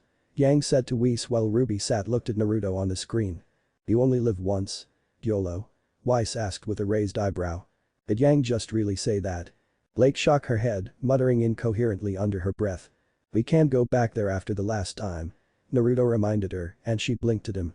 Last time? Blake asked while looking at Yang's interested look. Yang, what did the other you do this time? RWBY asked with slight embarrassment. Yang had knack of getting thrown out of stores for acting too irresponsibly. There was the stores, ammo shops, dance clubs, and one time a bar. But it appears this would be bar number 2. What can I say, people just don't know how to yang out, Yang said as RWBY, Weiss and Blake rolled their eyes in order. That joke was so bad it gave me cancer. The voice grumbled while Yang stuck her tongue out. Hope it kills him. Blake thought grimly. Why? She asked, like she had no idea, which she didn't. She was blackout drunk, with no ability to even slightly remember what had happened to possibly get them kicked out of juniors. What did Yang do? RWBY asked, with Yang shooting her a look of pure betrayal. She was not that bad, was she? She can be. Yeah. Yes. RWBY, Blake, and Weiss said in sync. Yang had long stared at them, how could they think so expectedly of her? She got wasted and we got caught having maritals in the bathroom. Naruto told RWBY, who still looked confused. Blake instantly regretted saying it as the drink Weiss had was caught in her throat from the wording Naruto had used. She began choking and hacking as the liquid went down the wrong pipe. She'd come from a more upper scale household and knew of certain loopholes in wording. She most certainly knew what that word was. For instance, sniveling quim was a dirty remark to a lady's genitals, something her father had used on more than one occasion. Blake knew what the word meant as she had stopped reading. Although Yang and RWBY were both waiting for a response. A remnant to Blake, what's wrong? Cat got your tongue? She asked, making Blake shake her head. No, just an annoying blonde. She muttered while her face was on fire. Blake could tell Weiss was in the same boat as well, as her face could rival a disintegrating comet's blare through the planet's atmosphere. Blake then began to read, not really feeling good with what was coming up. Even Yang looked confused, not sure what the word Naruto used meant. She didn't remember anything about that night, so his hint wasn't context clues. She got wasted and they got caught doing something maritals marriage, something married people do that you can do in a bathroom, well, you were too wasted to see straight. She and Naruto got caught fucking in public. RWBY's face, for lack of better terms, must have had a burst blood vessel when those words were said. Her pale skin was now grew red in color with each coming second. Yang was in a similar boat as well, although she had a devilish grin spreading across her face. The thought of being caught in public while in such an innocent place was a sexual thrill. That is so RWBY tried to spit out whatever crumbling words she had in her mind but couldn't squeeze any of it out. Gross. Yang, I swear on all my future children that I will never let any of them near you. Weiss said as slowly and surely as possible. Oh, okay. Yang said, unsure. Same. Blake said, even if she ever had children. Not you too, how about you, RWBY? Are you going to? I can't look at you right now. RWBY said while keeping her hood over her head. Her sister being told about being in that position was one thing, but in a bathroom? How dirty could those two be? Yang didn't know what she did wrong. All she did was show Naruto how much she loved him even in a bit of a bad spot, but what was so bad about that? What RWBY started before Yang stopped her. Don't ask, you don't want to know. I figured it out and I don't want to explain this to my sister here. Take this and go to that dust shop you always go to. Yang said as she got out her wallet and pulled out a few cards of lean before handing the cards to RWBY so she could have some money to spend. Too late. RWBY's muffled cry came from beneath her hood. Oh, don't worry RWBY, I bet one day when you get a boyfriend you won't be any different. Yang said while RWBY shook her head. I don't want a boyfriend. And if I did I wouldn't want one just for that. She said. You better not, I don't want to even think about that. Y said impatiently. Awesome, thanks Yang. Do you need any ammo? RWBY asked them as she glanced at their weapons. Naruto pulled his pistol out before he showed her the kind of ammo that he used. I don't use dust for ammo since I don't like the Schnee Dust Company. Naruto told her and she looked at him in surprise. All ammo was created using dust, there were no regular bullets sold anywhere in this day and age. All bullets were formed from dust, so unless Naruto was some kind of genius, which she doubted, that could make his own ammo from scrap he had to use dust. Excuse me, what did that buffoon just say? Y said with a heated gaze. I can't say that I blame him. Blake claimed, making Weiss's attention divert from the book. That's an absolute lie. Weiss yelled. What is? The Schnee Dust Company being a racist company. Blake said making Weiss want to rattle her chains, but all she could do was try to calm herself down and sit. She couldn't argue with it but didn't want to agree with it either. Blake looked down at the book, feeling very calm now. What do you use? RWBY asked and Naruto pointed his gun at the wall and shot it. RWBY blinked when instead of a hole on the wall, a familiar swirl marking appeared made out of ink. She blinked again when Naruto was suddenly touching the wall, having moved over 50 feet before she could even react to him moving. Naruto pointed his gun at her this time and he pulled the trigger. She tried to dodge it but it hit her in the shoulder and she felt a small pinch as the same black symbol might have appeared on her clothes. Her clothes were black so it was too hard to tell. Then Naruto was gone before she could react and she felt his fingers touching the back of her head. Yang was just giving her a look of amusement. Marking bullets for my semblance is teleportation, but to teleport I have to mark the spot I teleport to. Normally I can just touch you and mark you, but I can take the mark off and shape it into a bullet, so I make my own ammo. Naruto told her as he gripped his fist and when he opened it up, she saw a black bullet so black she thought it was made out of ink. Naruto loaded the bullet into the gun before he pointed it at the trash can nearby. RWBY heard a boom before she heard a second boom when Naruto shot another trash can on the other side of the street. Watch this. Yang said as she paid close attention herself. Okay, RWBY started to say okay before her jaw dropped when Naruto teleported to the first trash can and simply touched it before he teleported the first trash can on top of the second trash can. Not only could he teleport himself, but he could teleport other things to the marks he laid. Naruto started to walk back to them and he started to reload his gun, it held a max of 5 bullets per gun. That's pretty cool. Yang said with a stunned expression that turned into a smile. Blake nodded as well, thinking the semblance was interesting, but not the craziest one she had ever seen. Sadly, the marks made from the bullets are made of regular ink, so they vanish with water. Marks I make with my hand take about a week to fade away.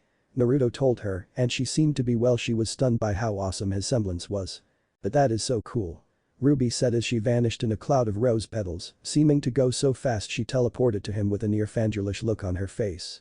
Naruto decided to draw his second gun before he showed her that it was also loaded with the same kind of bullets. Teleportation. Almost like my glyphs or RWBY's semblance. Y said while watching Naruto vanish from one spot but appear at the next. It was most blinding to see him move. Almost like he was never there to begin with. Blake could admit it was a useful skill. Not many people truly appreciated how important speed was when fighting. RWBY couldn't help but feel in awe at the semblance. It was almost like hers, but with more tricks to it. Naruto's semblance is very unique. Kind of like your speed, but he has mastered his semblance. Yang informed RWBY, and Naruto nodded. He knew the limitations of his semblance very well, he had a limit to how many times he could make a jump. After he jumped 5 times, he would have to wait 1 minute before he could make any more jumps. That was why he got 2 guns with room for 5 bullets each, so that he could remember how many times he had jumped. The stronger the semblance, the greater the drawback to using it. Naruto could go anywhere in the world he had marked, but it took his aura to use. For just himself, it took the minimal amount of aura. Teleporting something else that was human size took a good deal of aura, and teleporting a living and breathing human, or rather teleporting somebody who didn't want to be teleported, took a great deal of aura. Teleporting himself and somebody else at the same time took a combined amount of aura to use. He had mastered his semblance though, but there was saying, using dust could modify a semblance somewhat, but Naruto had no desire to use dust, so there went that. Must save him lean whatever money he has that is. Weiss commented since dust could be as cheap as a stick of gum or expensive as a new car. That wasn't nice. RWBY said to Weiss. Why are you mean to everyone we meet? I'm not mean. I'm just tired of people acting stupid. Weiss said making Blake frown. Naruto's isn't stupid, he's different. She said making Yang look at the way Blake defended him. Wait, what good does that do against Grim? You don't have a weapon to fight with? RWBY asked when she saw a fatal flaw. Naruto showed her his hand before his flexed his fingers and his fingernails turned into claws. She gave a surprised shout and jumped back while Naruto gave her a chuckle.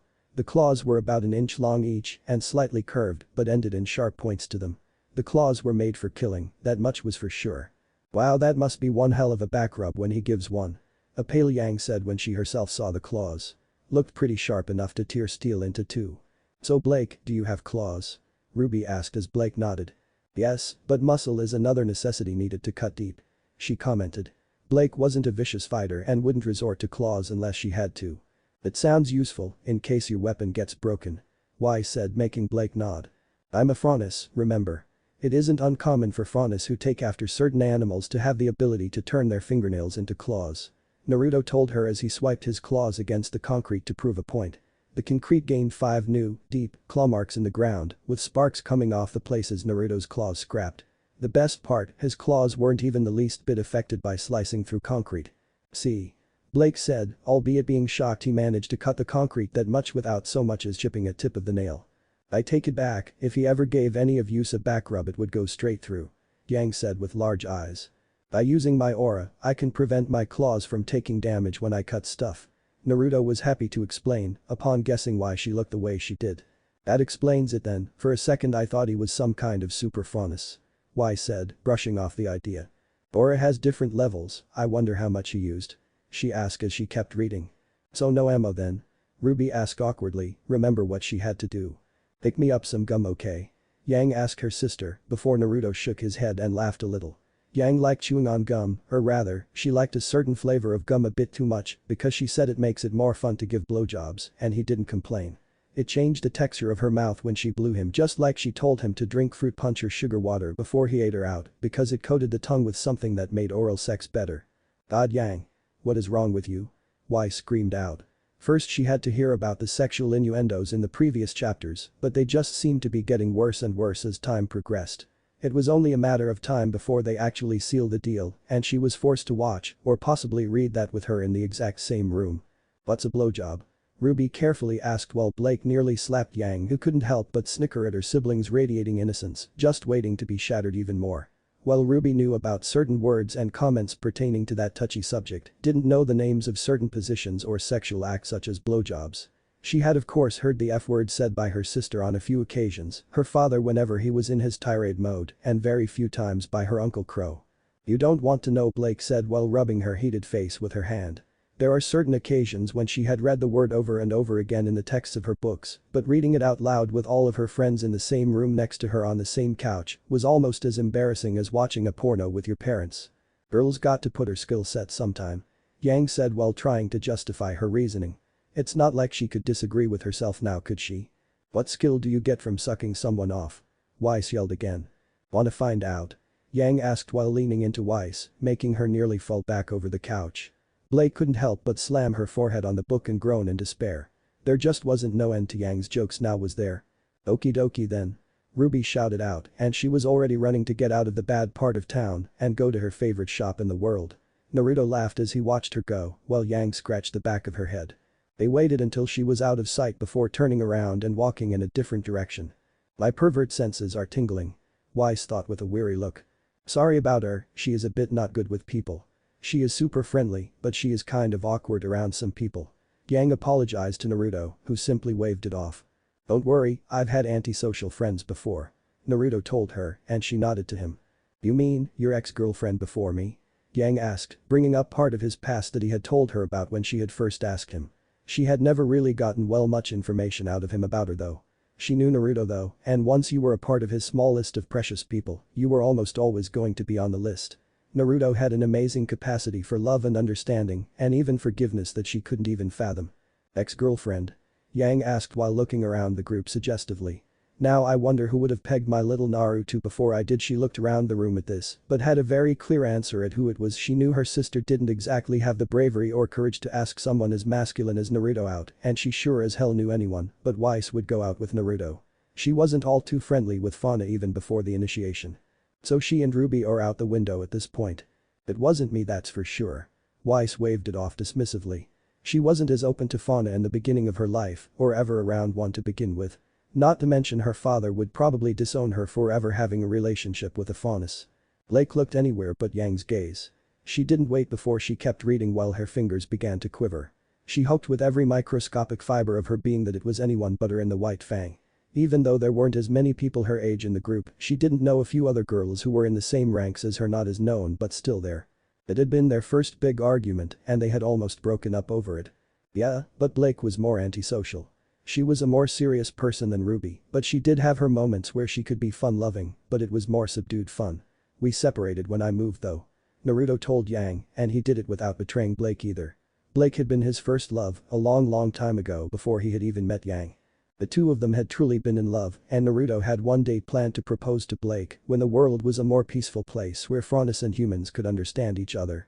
All the attention turned to Blake now, who was looking in the other direction. By Blake, I think we could learn a lot about each other from this, Yang said, while having a feeling Blake and Naruto were once a pair. All of the facts were pointed at the two.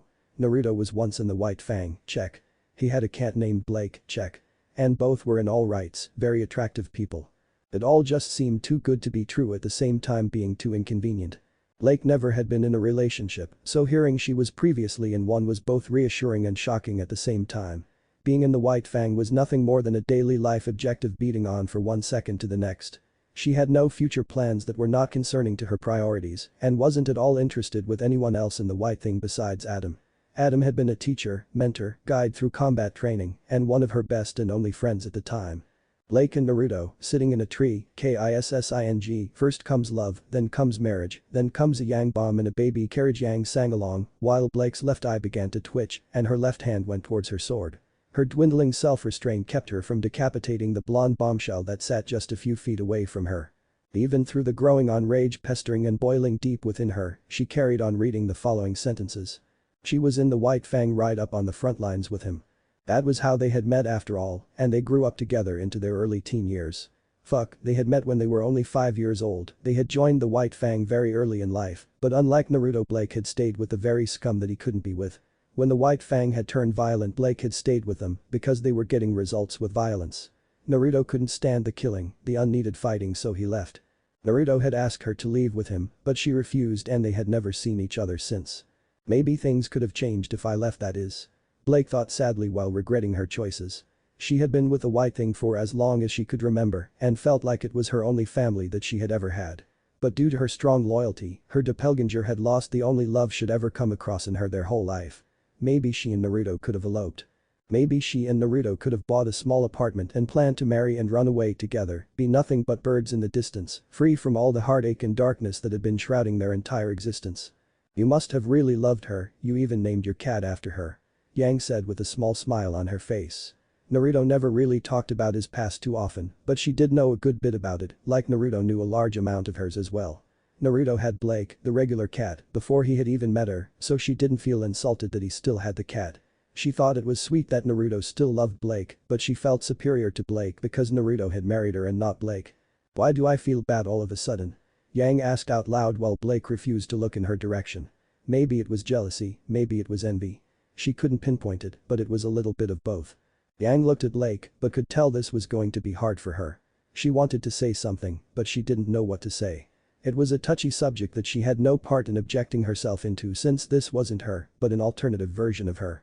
I'll always love her, but I love you more. Naruto told Yang, and she grinned at him before she linked arms with him and pressed his arm right into her cleavage. Okay, that one hurt. Blake thought while felt a surge of pain in her throat. Hearing that Naruto still loved her even though they weren't together was probably one of the sweetest things she's ever heard. Warmer and sweeter than anything she had ever heard in any of her books before. She wanted to stop, but she also wanted to finish. She was becoming more angry at Yang, but was angriest with herself. You are getting some tonight, darling. You sure know how to sweet talk a girl, this Blake chick is really missing out. To think she passed up the chance to be with such a stud muffin. Yang said, flirting with him. They were a happily married couple, meaning that they were very much in love, and they showed that love. Let's not forget about Red though, she needs somebody to take her home. Naruto told Yang, and the girl seemed to let out a sigh of annoyance. She wanted to spend some intimate time with Naruto, but he had to bring up the things she had to do. You better not forget about me again. RWBY shouted while keeping Yang in her vicinity. RWBY shoosh. Yang hushed RWBY who wanted to speak, but had a hand clamped over her mouth. We can still have sex, right? Yang asked with a grin on her face. Oh dust, RWBY thought while pulling her hood over her face once more. Blake frowned a bit at this. It wasn't funny or easy for her. Sure, I need something to make me forget about Blake after somebody brought her up again. Naruto said with a playfully accusing tone being pointed at Yang, who scratched the back of her head. Forget? What did I do to hurt you, Naruto? Blake thought sadly. Naruto did need to forget about Blake though, because when he thought about her he remembered the good times he had with her. Yang wasn't the first person he had slept with after all, when he and Blake were in their early teens and at a delicate state in their lives where their hormones were all over the place, they had made love as well. Ooh, oh, so the kitten is actually the cat who sealed the package first. Maybe we'll get a sneak peek and a flashback, Yang said, making Blake's previous embarrassment, anger, sadness return in full force. RWBY was in no better position as she began to stick her head in between the cushions of the couch, hoping her face wouldn't explode from her sister's doppelganger's perverted thinking. Blake was still thinking at that last line she read. She and Naruto had sex. Even before. Naruto apparently left the White Fang when he was only 14, that was very young to be doing that kind of stuff. Weiss felt like chopped live right now. While she never had much of an interest in boys, both she and Yang's doppelgangers had both been in some type of relationship, and here she was, still a virgin. Like her leader RWBY, she honestly couldn't see any boy going after her, or vice versa. Maybe in a few years, maybe. Weiss was in a bit of a dilemma herself. She hadn't truly thought of falling for someone, but that all changed when she met Neptune. A real smooth talker filled to the brim with confidence and a cool sway. She and Neptune weren't exactly a pair, but they had similar interests in each other. She was waiting for him to ask her out and ready to begin a bond. But was in no way ready to have sex. Not yet with Neptune though, maybe, just maybe. Now Blake knew she really had made a bad choice in decision making. That was something that could never ever be replaced. Her virginity was sacred to her. Her only way of escaping her depression was by replacing it with lust. Her book were the answer to her anxiety. But it seemed this world's Blake had the better thing. A lover. A person she had made hers and no one else's. She had developed a crush on Adam when she was younger and wanted to spend a life with him. Maybe as a friend or something more, but in this world, Naruto was something she needed. She should have said yes, just one simple word. She would have found everything she had been looking for. She should have been Naruto's partner, lover, mother of his children. Blake was in such a heated battle with her emotions now that she could nearly cry. So that is a yes on the sex. Yang said with a grin on her face even larger than before. To make her lover forget about all other women but her, that was the greatest turn on. She would make Naruto forget that anyone but her even existed, and when they were together, it was only them. She and he were the only people that existed when they were making love, and even if they were thinking of somebody else before sex, they sure as hell were not well having it. Blake had the strongest urge right now to rip the book up at that comment. But she had to remember this is before they met and before they were even as a team. So she had to understand that Blake was nothing but a name to her at the moment, but to Naruto she was a former love her. And nothing more but a memory now. All thanks to her. That is a yes on the sex. Naruto confirmed for her and she pumped her fist into the air. Best boyfriend ever. Yang shouted with glee while her teammates were contemplating whether to murder her or not. Yes. Yang said with the biggest shit-eating grin. No matter how many times they had sex, she always loved it. In the bed, in the shower, over the kitchen counter, on the floor, in the bathrooms of fancy places, in bars, in the park, in the forest, in a pool, in a hot tub, pretty much anywhere they could do it actually. She liked sex, it felt good, and she was doing it with the person that she had fallen in love with. She had a right to have sex with him, he was her husband. For dust's sake, why? Why was I put next to a sex fiend who is so blunt? Why? Why, screamed mentally. You don't do that stuff in a park, Yang. Dad would kill you. RWBY's muffled scream came from the couch while Yang simply crossed her thighs and had a blush on her smiling face. The thoughts of doing those type activities in plain sight were just simply so juicy that she may have to take a little break in the restroom to relieve herself from her growing libido. She couldn't help it, hormones at that age were full force. Yang, I'm going to regret every nice thing I've thought about you. Blake said. Huh? Why? Yang asked. I just can't read this not anymore. She said while not looking at her. She would keep her scroll on though. Just in case RWBY needed her. She was having fun tonight. End of chapter 3. Chapter 4 Why? Weiss made a scrunched up face. That's an odd chapter name. Weiss said while Yang shrugged her shoulders lightly. Probably because of my name. She said dreamily, thinking this chapter was going to be all about her again, making Blake snort in disgust at her cockiness. Or, why are you still talking? Blake asked, making Yang look back at the book's contents with a small smile. Blake had a feeling this chapter was going to be the one where she knew she'd have to use everything in her power not to strangle the life out of Yang. Alright then, have it your way. Yang gestured to the first words of the chapter. Her mouth was nearly watering. She was ready. Ready to read the steamy, passionate, rough, hard, and strenuous lovemaking take action. She remembered to hit the record button on the TV when no one was looking, after asking the voice nicely where it was. Yang then began to read, feeling a bit too proud of this chapter. Oh god, that was great. Yang said between some of her many pants she was expelling. It didn't matter how many times they did it, every time they had sex she was completely and utterly satisfied by him. Even now, as she laid on the bed couch of his soon-to-be ex-apartment, she was barely able to move a muscle. Yang's smile faltered. This wasn't what she expected. No action. That stinks. Yang said. Seriously? All that put off to nothing. What gives? I thought we were getting some hardcore pumping. Yang thought. I'm not listening. La la la la la la. Ruby sang as she stuck her fingers in her ears and Yang read on, much to Blake and Weiss's dismay. Ruby was still having to endure listening and watching some certain things that she wasn't exactly too thrilled to see. Right about now, she could see her sister on the television, completely covered up to her breasts by a sheet, while her hair was messy and stuck up in many places. Kind of like when she woke up, only this time she had just been nearly knocked up. Ruby could also assume Yang was naked since her clothes were scattered across the room. In fact, she could see a pair of panties hanging from the ceiling fan. She hoped that wasn't the case though. That's the last thing she needed or their dad's heart to need it right about now. She thanked whoever was in charge that their dad didn't know of this. Naruto was sitting on the side of the bed while she was wiping the sweat from her body with the sheet that was on the bed. Yum, some tasty eye candy. Yang said while she was sitting reading and stuffing her face with some snacks she had found in a miniature fridge next to the television. It was stuck to the brim with canned popcorn, candies, soda, napkins, wipes, and a few cans of raw tuna. She didn't know why raw tuna was there, but she wasn't complaining.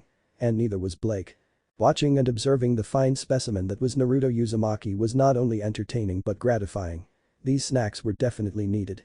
Naruto was popping his back since when Yang liked to ride somebody, there was a risk of something being put out of place. The girl had super strength and she was not afraid to use it during certain acts. When she used it, Naruto feared for the health of his pelvis and his lower spine. The girl did not know the meaning of holding back and she made it her personal mission to take him as deeply as possible with every single thrust, every time. There was no going halfway with Yang, she went all or nothing. Yeah, just popping out all the Yang time. Yang cracked another like a breath of air. All of Team RWBY, with the exception of Yang, groaned in anguish at another one of her puns that only seemed to put the crowd to sleep. Good things Naruto's powerful Blake mentioned at the sound of Naruto popping the knots in his back. Looking at how strained he was. Otherwise Blake began. He'd be broken. Pelvis, arms, legs, neck, back. You name it, it'd be shattered. Yang in a fight is one thing, but in the bedroom is another.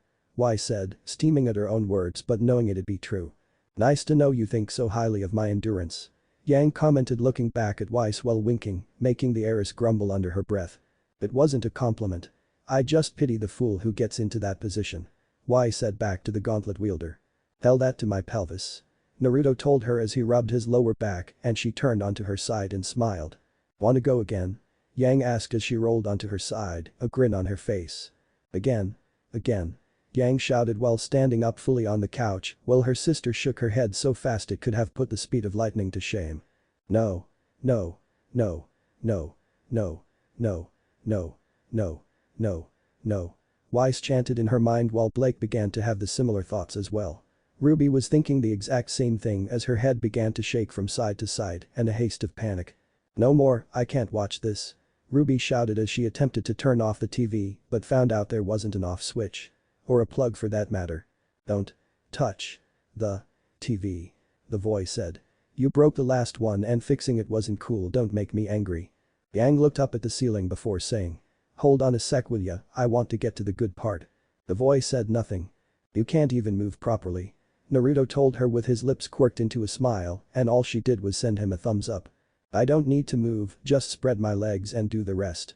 I can't move them, but I can feel just fine. Yang told him, while also telling him to basically do all of the work at the same time. She couldn't move too well, her arms were just fine, but the rest of her was like pudding at the moment. You have absolutely no class whatsoever, Yang. Y said to her as she listened to the doppelganger Yang speak that way on the television with no shame whatsoever. Yang did nothing as she shrugged her arms and went back to reading, watching the rest of her story, since she had appeared in almost every chapter, and as the second protagonist, she believed it was her story, and since no one else had made an appearance as of yet. RWBY looked at Yang before saying, "Yang, can I just turn the TV off? Please." "Nope. I want front row seats and full surround sound when it starts playing again," Yang said as Blake began reciting her prayers, hoping for a quick and merciful ending at the impending doom that was known as Yang Xiao, long in a sex demon craze. "Can I at least mute it?" RWBY begged like a small innocent puppy stuck in the rain. "What did I just say?" the voice grumbled. "No," Yang yelled. Yang looked at Naruto's back before she blinked when she saw the tattoo that he had on his back. It was glowing, which she didn't normally see happen. She always did wonder about the tattoo that he had. Why? Why tattoo? Blake questioned as she scrutinized the ink image on Naruto's back with a tedious gaze. "Maybe I'll have a Z on my butt," Yang commented, making Blake lean over and smack the back of Yang's head, pushing it right into the bowl of popcorn she had just sat on her lap right next to the book. If she was going to be stuck in this polar subplane dimension for as long as this book was still being read, didn't mean she have to play by the rules of teamwork. Yang pulled her head outside the bowl, with a few pieces of popcorn stuck in her hair, and looked at Blake with a sorry look, while Blake returned with the same glance as before. "I was just asking, so why a letter?" Yang asked too with the same interest. She of course had seen all sorts of tattoos on all sorts of people in and out of Veil and Patch respectively. "Maybe it's not a letter but a mark. Some symbols look like letters but have different meanings," Y said while gaining a quizzical look. It was of a Y, but it was strange. The top parts of the Y were different colors. The first line, the one on the left side leading to the middle line, was bright yellow. The other line was bright red, very red. Where the two lines connected was a small circle that turned orange before it became a thicker line in the color orange, thicker than either of the first two lines leading to it. It was a very stylish Y. Even more than that, the yellow line was styled to look like wind, and the red line was styled to look like a flowing river, and the final line looked like water that was mixed with wind. "Pretty," RWBY said while looking at the odd tattoo with similar curiosity. It was an interesting design while being unique in its own special way. She likes the color red, and the fiery design on the right side was captivating to her in a sort of way. "You better not be thinking about getting a tattoo, Dad would be pissed," Yang said, making RWBY shake her head. "I don't want a tattoo, I heard they're painful to get," RWBY said. "Not to mention it would be whiskey," Yang said, quoting from her uncle. "But at least I'm not doing stuff in the bathroom or the park," RWBY commented while averting her eyes elsewhere. "And the tub," Blake added. "And the kitchen counter," Y said without missing a beat. "And the pool, hey, when did we ever have a pool?" Yang said but asked at the end. Sure, she visited a public pool from time to time, but stopped going there as soon as the age group above her became rather touchy. "Lazy ass, get up. We still have to go get your sister," Naruto said as he pushed Yang out of the bed and she went splat against the floor, face down on the ground. She sat up on her forearms before she rubbed her nose with a grin on her face. "He just can't seem to stop pushing you onto the floor, can he?" Blake asked as Yang snickered a little at watching herself fall from the bed and onto the floor in another heap.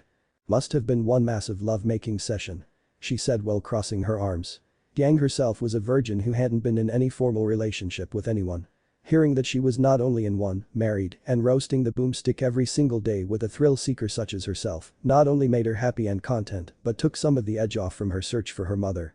She was in a very good mood right now. Maybe being forced to read this book against her will wasn't so bad after all.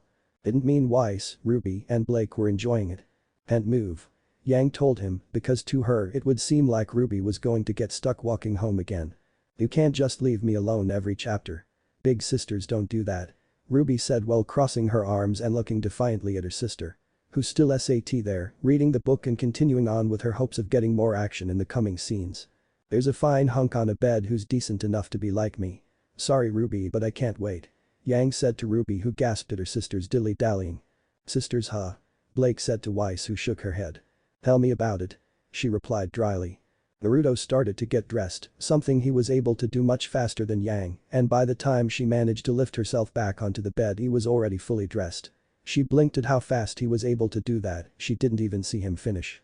She saw him start, but she looked away, and now he was fully dressed. That lazy ass teleported his clothes onto his body when she wasn't looking. She had his mark dyed into the inside of her clothes as well, and seconds later she found herself completely dressed. She looked at Naruto with dull eyes while he hefted her onto his shoulder and the two of them teleported. Man, if he can get them on that fast, think about how fast he can take them off. Blake said out loud, making Weiss look at her with worried eyes. Hey. Don't get any sick ideas from this. She wasn't ready for Blake to start acting yangish. I never mind. Blake said while looking off to the side, feeling guilty at her one slip of being open-minded. And help that Naruto's got her mind in a flush. Yang said toward Blake, who dug her fingers in the couch. And suddenly things got awkward. They had teleported where they shouldn't have, because at the moment they were inside of a police station where Ruby was being interrogated by a woman with blonde hair and bright eyes dressed like a witch who stood over 6'5" in height and a man in a dark green suit an inch taller than the woman with gray hair. Linda Goodwitch and the headmaster of Beacon Osborne. Oh no. Ruby said when she remembered this moment. What did you do? Weiss asked Ruby, who scratched the back of her head. You see, I kinda got arrested for interfering with official Huntress business, Ruby said, averting her attention anywhere but Weiss's eyes. Weiss raised an eyebrow, wondering if what she said was true or not. That all happened in just one paragraph. Wow. Yang in the meantime said. Naruto and her both getting into clothes faster than the eye could see, then getting put into an odd situation of being in the middle of a police station where Ruby was all in a matter of a few seconds was quite perplexing to watch. He's good. Blake said as she stared at the side of Naruto's face while resting her chin in her hands and continuing to gaze at the screen longingly with her amber eyes. No, he's very good. Yang corrected Blake, who frowned at her for ruining her pleasant single thoughts of him. Somebody's in trouble, Yang sang in a teasing way right before Naruto looked at Ruby. See your Ed. Naruto said before he teleported them away back to the last place he had left a mark. He didn't know what Ruby had done to get herself in a police station, but he didn't want to get his ass in a jam because he was in the wrong place. You two are the biggest jerks in the name and history of jerks. Ruby said while trying to attack Yang, but was being held back as being kept, a palm pressed to her forehead and held her off with her above par strength. Ruby, that isn't me. Well, it is me but not me. And you know I would never leave you in that kind of spot. Also you should know my legs aren't working and I know Naruto wouldn't leave me in the police station when I wasn't able to walk. Yang tried to justify to Ruby, who didn't cease her assault. Naruto dropped Yang on the ground and she landed on her feet, showing that she could walk. She was a little shaky, but she had sort of recovered the ability to move her legs. Lies. You lie. Your clone lies. I'm sick of both of your lies. Ruby shouted while Yang took her palm off her head and let her sail over the couch, letting her cape flutter behind. Come on Ruby, the chapter's almost done and it's going to be your turn soon. Let's get through it and then you can do whatever we want when we get home. Yang successfully said to Ruby, who ended her skirmish on her sister and backed down. Don't think I'm going to forgive you anytime soon. Ruby said as she pointed accusingly at Yang, who looked hurt, faking it that is, but in the meantime shrugged her shoulders and went back to reading the final paragraphs of the chapter. So we're just leaving her to deal with that? Yang asked with a raised eyebrow and Naruto nodded. It isn't like we can do anything but break the law. Naruto told her and she thought about it for a moment. Ruby wasn't much of a lawbreaker. She stuck her nose in where it didn't belong, among other things, but she never broke a law in a malicious way like stealing or killing. The worst thing she ever, to Yang's knowledge, did was jaywalk. When she thought about it, Ruby must have just stuck her nose in where it did not belong again, and it caught the interest of those people. How does the book know all of this? Weiss asked, a bit creeped out by it. Ruby did indeed do these things on a regular basis. No, I don't. Ruby said toward the paragraph, mainly the part where it talked of her personality. Just because I want to help doesn't make me a bad person. Ruby said, feeling hurt by the book's words. Ruby, it's paper and ink. Don't let it bother you. Blake said to Ruby. This paper and ink is a monstrosity. Weiss said, recalling back to the sexual innuendos. And mean. Ruby said. You may want to be careful about insulting this book. There are some forces that are even beyond my power, not to mention you wouldn't want to anger FTTS. The voice said, making Yang snore. Who cares what anyone thinks? She said. Their funeral. The voice replied. I wonder who the people talking to her were. Yang wondered and Naruto grinned. Osborne and Glinda. Osborne is a weird guy. Who knows, maybe Ruby will get her wish and go to Beacon with you. Naruto said to himself. He knew Osborne, even if Osborne didn't know him, though Osborne knew of his parents. The guy was very strange. If he saw potential he disregarded the rules and would allow even a minor like Ruby into his school. Ruby wasn't the first person who had been led into Beacon. Minato Namikaze had entered Beacon at age 6 and Kushina Uzumaki had entered the academy 2 years later at age 8. The two of them had actually somehow managed to graduate together when Kushina rapidly improved and was moved up 2 years. They had both graduated at the age of 12 and were hailed as prodigies unlike any other, even though they were known for not having a semblance which they did. What? No. Impossible. There's never been a single record of anyone entering the academy that young and leaving that early as well. Y said with vexing tone to her voice. Ruby's only 15, so what's stopping anyone else from getting any younger? Blake asked. We're talking about a kid. A 6-year-old. A little kid was able to get inside Beacon and leave just 6 years later. His father must have lied about his age or have been some type of monster to enter that early and graduate that young at the same time. Y said fast. Being that far ahead for being held in that early was not only terrifying, but sounded downright impossible. Anything's possible. Blake confirmed. Touché. Y said. They had the exact same semblance, but it wasn't something that they could just show to people, and they couldn't use it without having the other one present. Oh yeah, I think you mentioned something about him before. He didn't seem to recognize who you are though. Yang said to him, and he chuckled. Didn't recognize him? That sucks. Yang said. Not being cared for or taken the time to get to know was a bummer in her book. I doubt he even knows I exist. Naruto said to himself mostly. He had a bit of a bitter tone to his voice, since the circumstances of his birth were untraditional.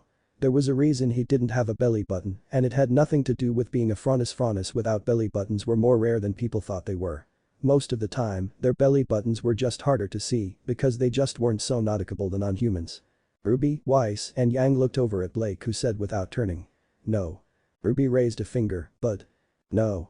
Yellow eyes narrowed. Don't sweat it, Rubes, I've already seen. Yang said, waving it off and making Blake look back at her with a glare. What? Blake didn't think she heard that right.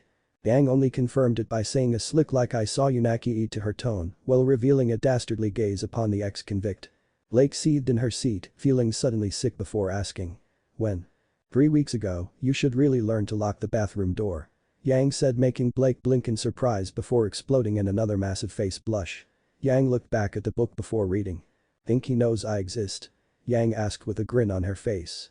It would be shocking if you didn't know who I was at this point. Yang said, the proud fighter said as her voice and a cocky attitude spreading across her face quicker than the plague consumed England. Why is that? Blake asked more calmly as Yang read the next part, more probably that is. Oh, he knows about you without a doubt. When you took the test to get into Beacon, you destroyed 3 machines. You must have given him a headache with that. Naruto told her, and she laughed. It was true, Beacon wasn't an elevator school. To get into it, you had to take a test that showed you had the strength of a huntsman or huntress, or at least the potential. It didn't matter if you barely passed, as long as you passed you were in. 3 machines. That's almost 20 million lean. Weiss shouted in pure shock and awe. Destroying one of the machines could grab you a lot of attention. Destroying 2 could probably gets the entire board control breathing down your neck, but the showing 3 fully operational machines was just asking yourself if you like to die today or in the next hour. That sounded a bit extreme. Blake chimed in while tilting her head to the side, asking herself whether Yang was human or monster. She had been with her long enough to know of her capabilities. It didn't mean she knew how far she could push herself, but knew how long she could. Blake wasn't wanting to know me full capabilities of Yang. Not ever probably. Not my fault their machines couldn't handle me. Yang chimed. That was why people went to training school like Signal, so that they could get in the training to prepare them for the test to get into Beacon. Boom. Yang shouted out when she recalled out the robots exploded when she punched them. You seem to be recovering. Naruto commented to Yang, and she touched a hand to her stomach. My legs are just fine, but you unloaded a lot into me. I blame you if I'm pregnant. Yang told him, and he scoffed at her. Yang stopped reading at that point and the blush returned full force now and some more, warmer thoughts ranch in her mindscape. She hadn't really thought of it until this point of time. Did her copy use birth control? And did Naruto use protection? They weren't given the free show of their little nookie and was left without important questions, such as what position they did, how long did it go for, was he or she a moaner or screamer. Somebody's answers to their own private affairs were their own business, but since that they're technically hers, they should have been rightfully hers, so it was her right to know these type of things. Back to what she was thinking now, her mind was in a cesspool of warm harmony. Not the sexual kind, but the joyful kind she would often have of her mother when she was younger in her more innocent eyes like Ruby. Yang was a thrill seeker by heart, always striving towards adventure to its finest. After reading through the past couple of chapters, she kind of wished she could start a family of her own one day, somehow. But she wished to have a child and show them how much she would love and care for them, like her own mother should have when she was nothing but a little baby.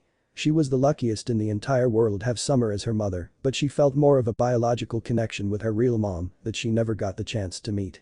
If she did have a child of her own one day, she'd be damn sure she would be there. Every day, every hour and every second with him or her until the day she died. RWBY shook her head. Pregnant? You can't get pregnant. Dad can never find out you're having a baby. RWBY said loudly while feeling fear and very small minimal joy of meeting a baby related to her. So, I don't care if I get pregnant, or my copy that is, just as long as I don't go through the pregnant pants stage.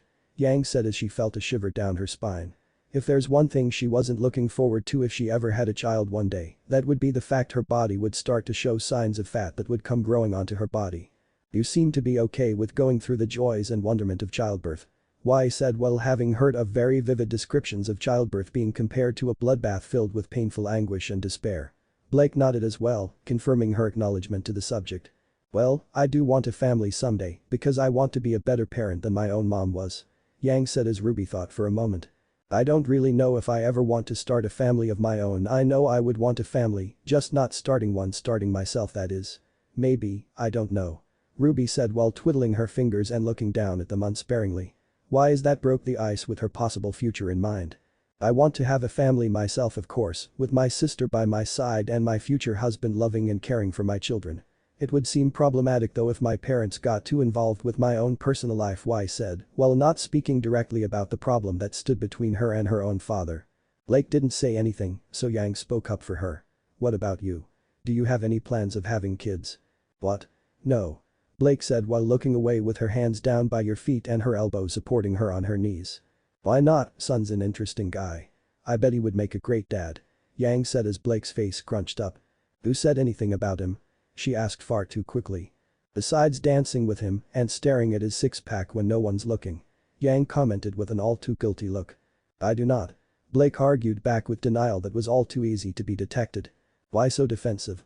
All I just asked was what are your future. Yang was brutally cut off by the next line. None. I don't have any and I don't want any. Blake said with full meaning of putting the conversation to rest. If, anyway, as my wife is there a problem with you being priggers? Naruto asked her, and she shrugged. Personally, she didn't have an issue, but it would put their world travel plans on hold until the child was old enough to travel with them. They would have to settle down for a while, something she didn't want to do. They could always take the child with them, it was possible because there were nomadic humans and faunus that traveled the world in groups, never staying in one place. They planned on living a life like that anyway, and nomads had children they traveled with as well. So you're going to leave? Like that? RWBY asked while her lower lip began to quiver. No RWBY, I'd never leave you or dad behind. She said hugging her sister. We're a team. We stick together. She said soothingly to her sister who nodded. RWBY let go and watched her sister go back to reading. Feeling increasingly guiltier than before. I guess not, but I don't want to lose my figure. Yang said with a shiver. Her figure was 100% toned feminine muscle wrapped up in a super sexy package. She worked her ass off to keep her figure, even though she ate normally, she worked enough to burn off any extra calories she didn't want to lose all of that hard work. Exactly my point. Yang said as her copy had just read the top problem pegging her mind about being pregnant. You're more worried about your weight than what dad will do to you when he finds out you're pregnant. Have you lost it? RWBY shouted with eyes the size of saucers. Even if her dad seemed to be come around Naruto, it would be purely unimaginable for him to be alright with his daughter being pregnant at the age of 17, RWBY knew for a fact he would never stand by that. Again, almost 18. Yang said if she brushed it off. Maybe from being a child but not his child. RWBY said as Yang ignored her. If you have a healthy diet and balance it with exercises that don't put stress on the child, the only place you should gain weight is your stomach, and this is you. I give you 2-3 months tops and that baby weight will be replaced with sex appeal again. Naruto told her with his hands on the back of his head. Yang pouted at him before she grinned and pushed him. You just want to sleep with a pregnant woman, what, think it will be hot? Yang questioned teased him with a smile. Why are we reading a story of two horny teenagers?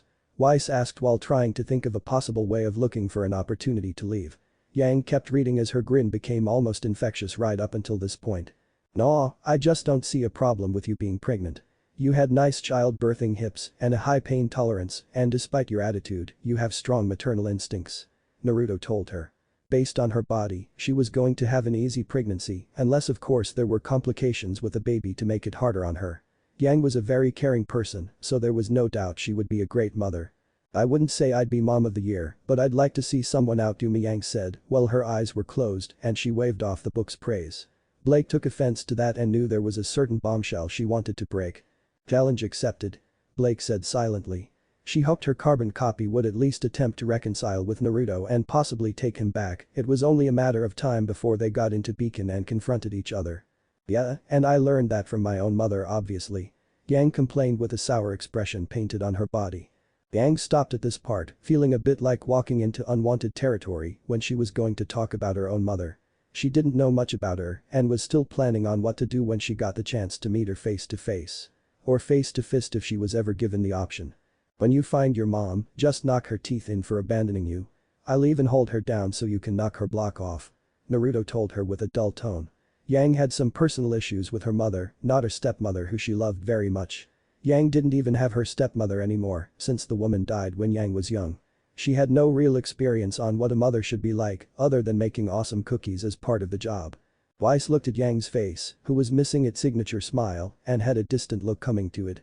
She felt obvious worry but didn't want to make her teammate more angry than she surely was. Yang acted purely on emotion when she was put into certain predicaments without thinking. Her mom and her hair were very sensitive subjects. I will hold you to that. Yang commented to him and he smiled with his eyes closed, head tilted up to the sky. Sure thing babe. Naruto promised back to her. Her problems were his problems. That was part of being married after all. End of chapter 4. Chapter 5 Bad luck strikes. You jerks left me. How could you leave me? Ruby asked in near hysterics the second she saw them on the transport craft that would take them to Beacon, the academy that trained future huntsmen and huntresses. Naruto was leaning against a wall with a raised eyebrow, wondering what Ruby's problem was. Sure, she had been left to rot in the police station okay, now he understood what her problem was. Hehehe. Yang simply laughed, earning herself a sucker punch to the face from her younger sister. Lucky punch. Yang commented dryly. Blake smiled a bit, finding her partner's punishment a good start. She was jealous, and seeing her rival getting slugged in the face was quite comforting. What did you expect? A warming welcome? Weiss asked inconclusively. Maybe a hello kiss from my baby sister. Yang then pushed her lips out, making Ruby want to slug right now. Cut it out. Ruby said, pushing her sister away and continuing the reading while still pushing her sister back. You kind of earned that. Naruto admitted to her and she pouted that he wasn't taking her side in this. What could he say? He didn't believe in being biased and stuff like this. Yang had earned herself a good licking for laughing at Ruby's trouble. The girl had to sleep at the police station because somebody had forgotten to take her scroll and call them when she needed top get out. Naruto wasn't that surprised that Ruby had gotten to get into Beacon early or anything. Traitors. Yang thought after watching herself get knocked to the ground by her 15-year-old sister. See, even Naruto thinks so. Weiss pointed out. Blake nodded in agreement and also feeling better that Yang got what was coming to her in Blake's eyes, that is. There was no real age of entry for Beacon. There should be. Weiss thought. Wait, there's no age entry? Ruby asked as Weiss looked angry at her. Yes. How don't you know this already? Weiss yelled loudly at her partner's ignorance.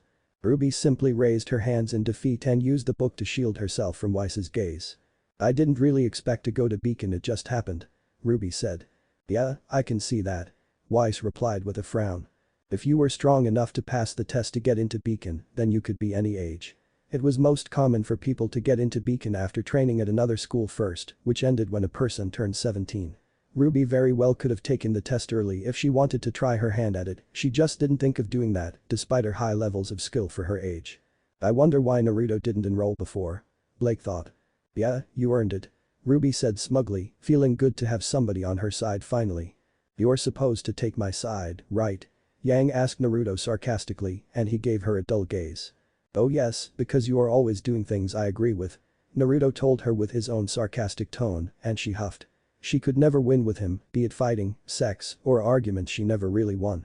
He had freakish stamina and his abilities were like cheating. His sexual stamina also freakish and he was just too stubborn to win against in an argument. Ruby's face began to slightly turn pink at the sex part being mentioned, but Yang huffed her chest when she heard she never won with it anything with him. Especially a fight. That's up for debate. I've never lost a fight, so that has yet to be seen. Yang lied about her previous defeat at the hands of that do-light-colored girl from the train. She didn't know who she was, but she was going to find out and beat the living crap out of her when she got the chance. No one beat her and got away with it. No one. Don't jinx it, Yang. Blake commented as Ruby continued on. You're lucky you're as huge. Yang mumbled at him and Ruby made a disgusted look on her face. Ruby had to take a deep breath at that being mentioned. Yang leaned in closer to get a more visual at the script on the page. Suddenly, almost like a star being reborn from nothing but cosmic ashes, the TV came back on and a measurement was shown. 7.5 inches and nearly as thick as Yang's wrist. Blake, Yang, and Weiss all blanched at the measurements, while Ruby honestly had no idea what this was saying. In fact, wasn't the TV broken just a few minutes ago? Well mama. Yang said as she read the number on the screen. That's some serious heat. Blake blushed and crossed her legs a bit as she thought of that inside of her. Some of her erotic novels depicted of massive tools that just all seemed very unrealistic to the point it all sounded made-believe, but hearing Naruto was gifted downstairs as well was not only expected but a bit shocking. Y simply huffed and turned away from the screen not at all, noticing a minuscule dribble of blood exited her left nostril. Ruby looked back at the book before reading the last line and the measurement. Two wires connected, creating a spark in her brain. She simply puffed her cheeks out before making a gag face. After that she continued her pace, although her voice sounded a bit more higher than usual. Too much information, Yang. Ruby called out with a shocked, disgusted, and frankly interested look all wrapped up into one. She was just a whirlwind of emotions, after all, anyone would be curious with the way that Yang had worded that. So Ruby, it said you're interested? Yang asked with a bewildering smile.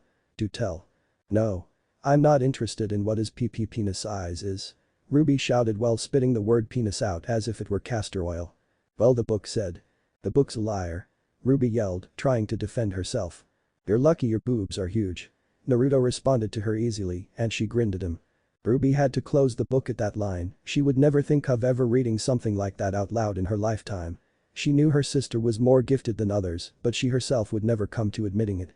She just accepted it as it is. He's such a pig. Weiss yelled out in discomfort. Yang, Blake, and Ruby as well looked at Weiss, who seemed more angry at the fact that her chest was the smallest of the group. So it has nothing to do. Yang was cut off.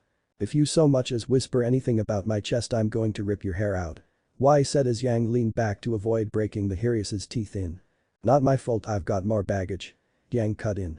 Genetics, aren't they wonderful? She asked, an arm circled over his shoulders as she waved her hand in front of them. Genetics alright, but a rather large case of premature intelligence. Blake thought with a dissatisfied look as she saw Naruto stare at Yang's breasts. In my opinion, he's got my respect for doing it without shame. Yang said, making Ruby stop. What do you mean? Ruby asked. Whenever a boy stares, Dad just says ignore them. Ruby said to Yang. What I mean is that Naruto can do it with confidence. Show affection. He's not some lust-filled guy wanting to get in my pants. He didn't have shame for who he is. He just seems to be happy with who he is. Yang said, making Weiss huff. If you ask me, boys shouldn't just ogle us like we're prizes. She said, making Blake snort. At least Naruto is okay with who he is and isn't a faker like Neptune. Blake said, making Weiss look at her dead in the eye. Leave Neptune out of this. He's not a part of anything. Weiss said, making Yang grin from ear to ear. Oh, hit a nerve did we? SHHHHH. Ruby said to them as she kept on reading. Ruby suddenly felt left out since they were having their own moment before she went to Naruto's other side and moved an arm around his waist to try and play along. Boobs, am I right? Ruby said, her awkwardness making the playful tone she tried to use all the more funny. Literally, Yang started to bust a gut laughing at her, attracting the attention of all of the people around them. Are you really that awkward around people, Ruby? Blake asked as she herself had seen it firsthand but had a hard time believing it. It's just kinda hard to talk to people. Ruby admitted soulfully. Clearly. The voice said, making Team RWBY sneer at the ceiling. Naruto pushed Yang into Ruby and the sisters fell to the ground before Ruby pushed the laughing Yang off of her with an embarrassed look on her face. Fail. Blake thought while watching Ruby fall to the ground and on top of her sister respectively. Oh, why me? Ruby asked to herself at her own awkwardness. Naruto offered her a hand to get up. Listen Red, you don't need to act and talk like us to hang out. Naruto scolded her gently for what she had done. It wasn't wrong, but she hadn't been true to herself either. She wasn't the type to talk about that stuff, she had just been trying to get on their level a little bit to not feel left out. He seems nice. Y said, seeing Naruto help Ruby with her talking issues and making friends. Ruby nodded. You know I wouldn't mind having him as a brother-in-law. She said, making Yang grin. Did I pick a good one then? Yang asked as Blake frowned, possibly at the fact that she used the term, one, then actually referring Naruto to him. Yeah. Ruby agreed, slowly that is. In an unsure way. Naruto groaned for a moment when the tattoo on his back glowed bright enough that it could be noticed if you looked carefully enough through his clothes. What's going on? Blake asked with a bit of uneasiness to her voice. Tattoos didn't normally glow, that was unheard of. Listen. RWBY said, trying to shake the worry out of her voice. You okay? Yang asked Naruto as she stood up and he nodded. Yeah, air sickness or something maybe. Naruto told her and he frowned. His tattoo only glowed when somebody with the combination transformation semblance or gift was nearby. As far as he knew, the only person who had been given the CT as a gift was his old love Blake. She had gotten it as a gift from Kushina, the person able to give people the gift of fusion, but he was sure nobody else he knew had it. The CT was a 1 billion chance of happening semblance. His old love, is that all I am now? Blake asked herself while staring down at the reflection of her face in her drink. Wait. She realized she missed a key term in that paragraph that made her nearly drop her drink. Ift. She had a tattoo. Kushina. His mom? Yang asked unsure. She heard her name but still didn't know what she looked like. I have the tattoo. Blake asked in disbelief. She was not a promoter of piercings, hair extensions, and especially tattoos. Hearing she got one from the mother of her ex-lover was both dedicating and showed how serious she was to be with him. Maybe it's like a sign-in sheet, you know, connection and all. Yang joked, making Weiss shake her head. Seems weird as combination fusion. Really makes it sound freaky when you can hear it. RWBY said. His semblance is odd, but nothing too bizarre, Weiss said, a bit weary of what he could do. I have a tattoo. Blake asked again, not really thinking she heard that right. I wonder if I've got it, Yang thought in question. Things like speed, what RWBY had, was actually recorded. Sure, all semblances had certain differences about them that made the user unique, but the semblance itself had the same basic effect. Blake was nearby, and she would know for sure that he was nearby as well. Please, Blake begged, wanting the scene to shift over to her attention. She wanted to know if maybe there was a chance at redemption, and maybe, just maybe, he could take her back. Her eye mark would be flaring up. You don't have air sickness? Well, who is that? Yang asked when the holographic window showed the same woman, Glinda, who had been interrogating RWBY the night before. Naruto started to walk away while RWBY and Yang were distracted. Naruto needed to go find the person who he was reacting to and make sure that they understood that he wasn't in the mood to become somebody else. He hadn't even told Yang about his parents yet. He didn't need somebody ruining it for him, he planned to introduce Yang to Minato and Kushina when he was good and ready to. We've been together for 4 years and I haven't even met his mom and dad. What's up with that? Yang questioned. Maybe they're shy. Blake said. Beats me, but if I'm banging their son and could possibly be preggers, I expect to at least know the parents of my child's father. Yang said, making RWBY sputter at the end. Was she really that devoted to some guy in a book? If it was Blake, which he believed it was, then he had to make sure that she knew their relationship was over with. Just because Blake had gotten the approval of Kushina as a mate didn't mean that he was obligated to be with her. Mate? Weiss asked aloud as she, RWBY, and Yang looked at Blake, who had a smile growing across her face in victory. Even if Yang was currently married to Naruto and would probably be in a very strong relationship as of now, Blake had been the first to sleep with him and the one to meet his mother and get her approval. As his mate. Sounded a bit too primal for her tastes but sounded stronger than wife. Yang 1, Blake 2. Blake said to Yang, who looked at her for a second longer before grinning competitively. Keep reading, Rubes, Mama's got a cash in her deck. She said, hoping to gain some leverage over Blake. It was on now. At the same time, he wanted to make Blake promise him that she would never bring up the subject that would cause Minato and Kushina to get out of sync inside of him, thus disrupting the fusion and separating them until they could get fused back together. Naruto sighed and touched his forehead, his feelings on that were shared by Kushina and Minato, despite the fact that they currently didn't really exist. What? Yang and Blake said in sync. They didn't quite catch that part. When they fused together, in every way, shape and form they were him, Naruto. What in the name of dust? Fused? Weiss asked loud enough for even the dead to hear. Both Yang's and Blake's eyes grew wide with each coming second when they had heard that single solitary sentence. RWBY wasn't sure what to feel, so she kept on reading.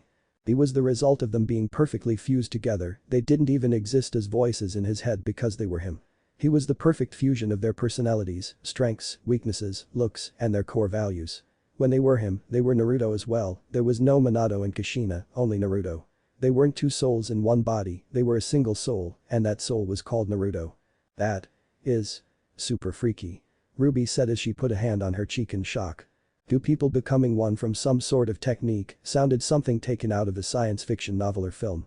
The minute Blake heard this type of scale, she instantly thought about her book. A story of a man having two souls in his body, having them fight each other over who's in control and who's not. In a way, Naruto and her similar, but were very different. Night and day. Thrill-seeking and mellow. Warm and cold. Light and darkness. Happiness and sadness. So I slept with two people in one go. Awesome. Yang shouted with arms above her head in victory. RWBY managed to cover her face with a book in shame of her sister's pervertedness. So Naruto is the creation of two living people at the cost of their own freedom? Weiss asked with narrowed eyes. Seems so. Blake said. Blake had been granted the ability to merge with Naruto, changing the tattoo on his back from a Y to an X by adding her line, and when they merged, there was no Naruto or Blake, there was Menma. Menma? What kind of name is that? Weiss asked out loud, since the names like Kushina, Minato, and now Menma are some type of out-of-dialect name that she had never come across in her literature work. I merged with him? Blake asked softly while leaning back and taking that large chunk of information. That would explain the tattoo then. Well, first you merged with him downstairs and then you decided to really push it by merging fully together. So, in reality I guess this is another point to you. Yang said without any hint of restraint in her tone that made RWBY shake head and want to smack Yang with the book. Yang 1, Blake 3. Please, enough with the sex jokes, Weiss pleaded. Not only was it becoming repetitive up until this point, but starting to get annoying. But the book says the book gets, and I just wanted to comment on the double-decker sandwich Blake made with Naruto and his parents really smooth. Blake. Yang defended herself while making Blake growl at her. RWBY rubbed her burning cheeks before reading again. Thankfully, Naruto could willingly fall out of sync with Blake, thus ending the fusion the second he wanted to, so long as Blake wasn't purposely trying to keep them fused. Hey, where are you heading? RWBY asked when she noticed that Naruto was walking away and Yang blinked, turning to look at him, just now noticing him walking away. Yeah, where are you going? Yang couldn't help herself but ask, and he just waved her at. Nowhere, I can take care of it later, Naruto started, before a tall blonde boy rushed past them all with a slightly pale face and threw up all over the floor. Naruto started to turn and walk away again, this time just wanting to get away from the smell of vomit that his nose picked up. He noticed that the vomit on the floor was heading towards Yang, and he said nothing. He didn't need to, because when the vomit started to get onto Yang's shoes, RWBY jumped away from her. Oh gross, you have vomit on your shoes. RWBY called out in disgust, and Yang looked down at her feet. I never did kick his ass for that, those were brand new boots. Yang said, remembering when John had done that. That doofus threw up on your shoes. What a loser. Why, said as RWBY frowned at that. John didn't mean to, he just got nervous, that's all. RWBY said she liked John since he was the first friend she made at Beacon. Gross, gross, gross, gross, gross. Yang started to chant as she started to move towards RWBY so that she could wipe her shoes off on her. RWBY saw it and she started to run away from Yang, and Naruto didn't need to feel bad about leaving them behind to take care of business. Man, those were the days. RWBY said as she watched the same day play before her. I'm seriously going to kick his teeth out for that. Air sickness or not. Yang said, feeling disgusted as she saw herself try and attempt to get the vomit off her boots. He did lift his tail up though to avoid getting puke in his fur. Yang is so going to kill that boy. Naruto thought, because those weren't just boots, they were her new boots. Boots that he had seen her fawning over for a good week before she even decided to try them on and had gushed over them when she found out that they fit like a dream. Yang was a very easily angered girl. It didn't take much to set her off, she had a temper that rivaled a volcano, but unlike a volcano when she erupted, she punched you in the face with a flaming fist. Naruto almost felt sorry for the boy. Why didn't you beat him up? Blake asked Yang, who pointed to RWBY. He was the only friend she made that day. I didn't want to ruin it for her. Yang admitted sort of. It was also the fact that John wouldn't put up much of a fight and would more than likely die if he got punched once by her. What kind of person got onto a bullhead knowing it was going to be a good length for a flight with air sickness without packing pills for it? Giant Nevermore? What?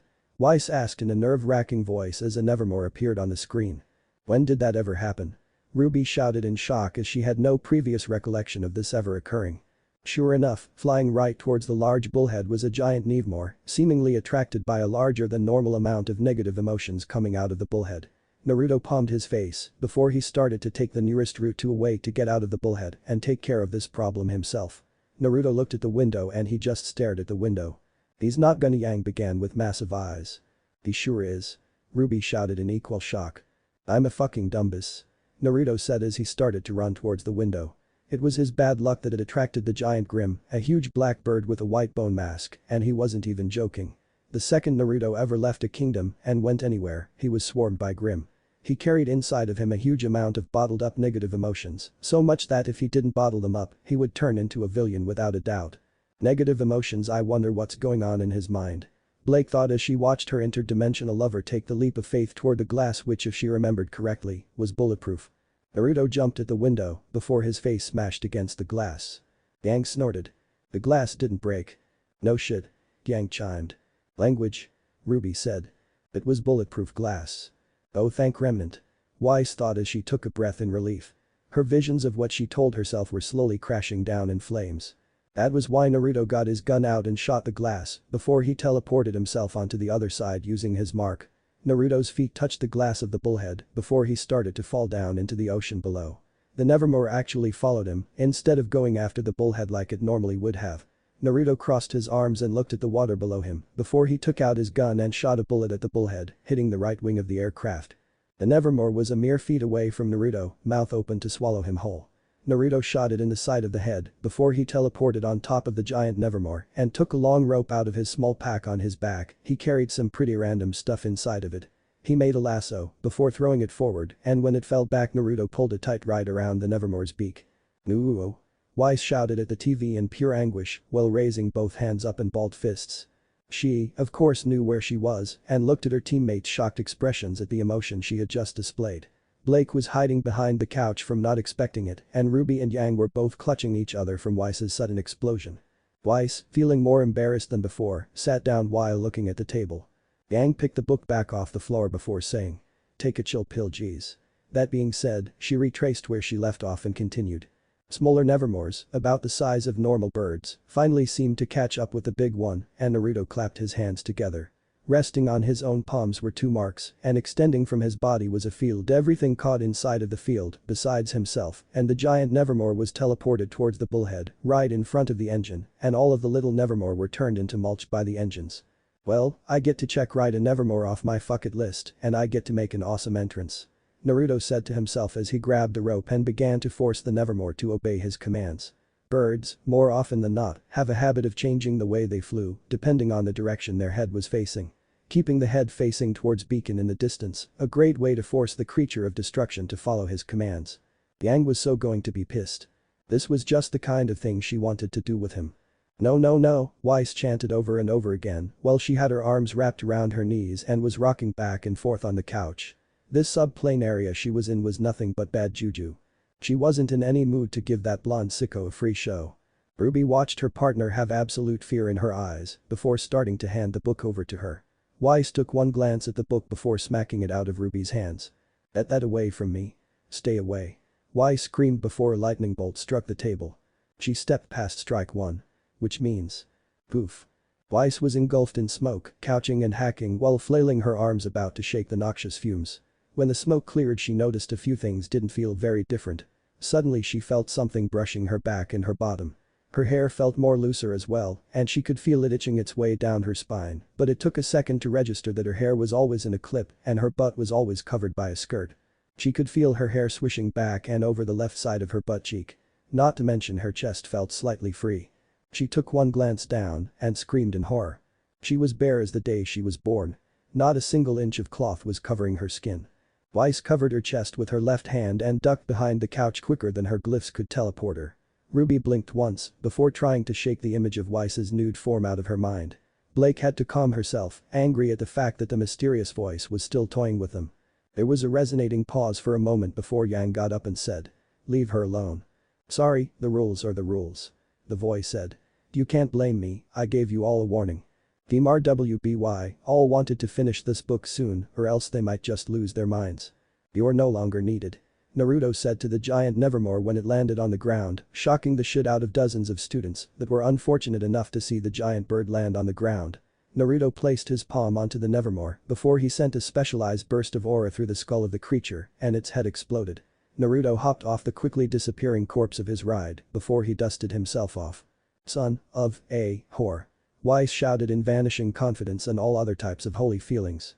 Everything right up until this point lead up to this. Weiss, still bare of any clothing, sat in between Yang and Ruby with the most hardened glare she could muster. Her and her big fat mouth. "Addis." Yang commented on seeing her interdimensional boyfriend take out massive grim like it or nothing. He really was powerful. I can do better. Ruby thought, remembering to the time she decapitated one during the initiation. You got a lot of dust on you when you landed in the front of the schoolyard via Grim. Naruto rolled up his robe, never forget the rope, and loaded it into his supplies bag. It was good to be prepared. The fist entered the side of his vision and he could sense his mark right next to him. Naruto teleported to the mark and found himself behind Yang. She had a grin on her face, obviously she was not trying to punch him seriously. She knew he was going to teleport to a safe place, most likely behind her like he had just done. He's fast.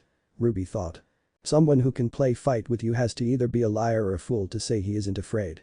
Blake commented while noticing Weiss was shaking in anger. When I find a guy like that, then that'll be the day. Yang said. You jerk, you went nevermore riding without me so not cool. Yang told him, though she wasn't too hurt over it. The thing had been trying to ram the bullhead after all. Riding Grim is a regular thing with you? Ruby asked. Since when? I always thought I was the first to do it. She was specifically referring to the initiation exams. Only on Wednesdays. Yang said. Riding Naruto though, is an everyday must. She said, making Ruby, Weiss, and Blake want to gag. TMI. Ruby said when Weiss proceeded to read. So where did Red go? Naruto asked when he looked to see that Ruby had wandered off somewhere. Yang looked around in surprise, not sure where her sister had gone either. She had thought Ruby was right behind her the entire time. She didn't know that Ruby had pulled a vanishing act on her in the slightest. Oh well, when something exploded they would find her. Things had a habit of blowing when Ruby was around, so the sound of explosions would be the best way to find her. It was just that one time. Ruby said while Weiss was glaring daggers at her. She wouldn't forget how much dust she ruined that day. Oh somewhere hey, wanna have sex behind those bushes? Yang asked as she pointed her head in a slightly more secluded area. Gross. Ruby said, trying to deter away from the screen, afraid she would see something that she wouldn't ever forget. Yang just my goodness. Weiss breathed out in defeat. There was just no ending to that obnoxious libido that seemed to never tire. Yang smiled broadly. What can I say, lovers just can't help but spreading the joy. When has it ever been formal to spread that kind of love? Weiss questioned. You'd be surprised what you see in Vale. Yang said to Weiss who nearly bit at her. Not to mention they're married, so what is wrong with that? The boy said. Don't think you and your future husband won't ever had sex. That's bull. My love and future are none of your concern. Weiss said toward the ceiling. Then don't go off on another couple, think before you speak. The voice criticized. Okay, now you are trying to get caught you kinky minx. Naruto told her with a teasing smirk on his face, and Yang nodded. Think about it, you, me everyone watching knowing they can never get with either of us.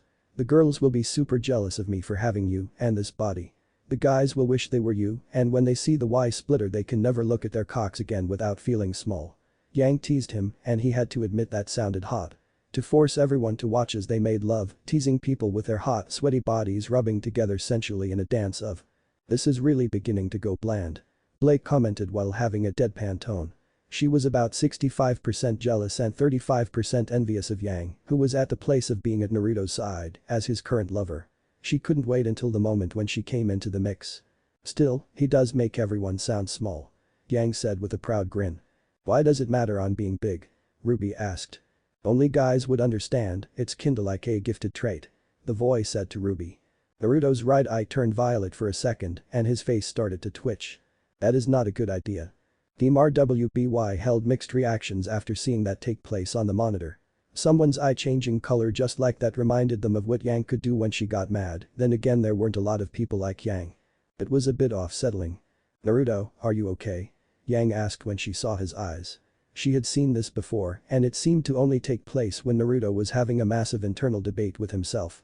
Internal debate, what is he schizophrenic? Why said making Blake scoff.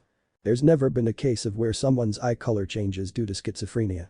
Also he technically is two separate people. Blake said. Meaning yes. Why said making Blake shake her head in disagreement. No. Schizophrenia is a mental disorder when that involves losing senses of reality and faulty perception. Blake said. Then what, multiple personality disorder? Weiss questioned again. In this case that's the answer. Both Minato and Kushina are him. Two minds in one body. Soul. Mind. Body. Those two became one and one only. Blake confirmed making Ruby rub her head. Ow, all this mental stuff is making my brain hurt. Ruby said rubbing her temples. It would start with his eyes changing colors, normally one eye would turn violet. Then his hair would start to glow brightly, along with the whites of his eyes. Naruto rubbed his temples for a moment before he sighed in relief when his eyes turned blue again. Is he going to separate? Yang questioned with a worried tone. Only one way to find out. Blake said. Yeah, I'm okay and not in the bushes. Maybe later or something. Naruto told her with a grin. Everything in his head was okay now. For half a second Kushina had fell out of sync with Minato and they had nearly separated because of it. They didn't exist, sure, but that didn't mean their separate personality parts couldn't clash inside of him. There were some things that could cause him to go out of sync with himself. Minato was the more reserved type that liked to do those kinds of things in private, while Kushina was like Yang, in the way she liked to have her blood excited by wild acts to a certain degree. The picture of Minato appeared and RWBY was a bit stunned at the similarities the two shared, physically that is. He looks just like Naruto. Thanks for the update, Captain Obvious. Y said as the TV's image flickered again. Me and Kushina would be baddies from hell. Yang said as an image of Kushina appeared. All of Team RWBY were astounded by her radiating beauty. The shape of her face, the length and shininess of her hair, but her eyes stood out most. She's beautiful. Y said with volume in her voice.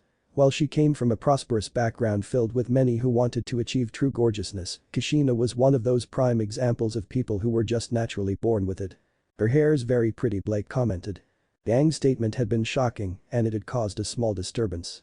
It was easy to sync himself back up again and now he was back in dominance again. His personality was stable, he could have sex with Yang in public again. Now that the shock of the statement itself was over with, that is.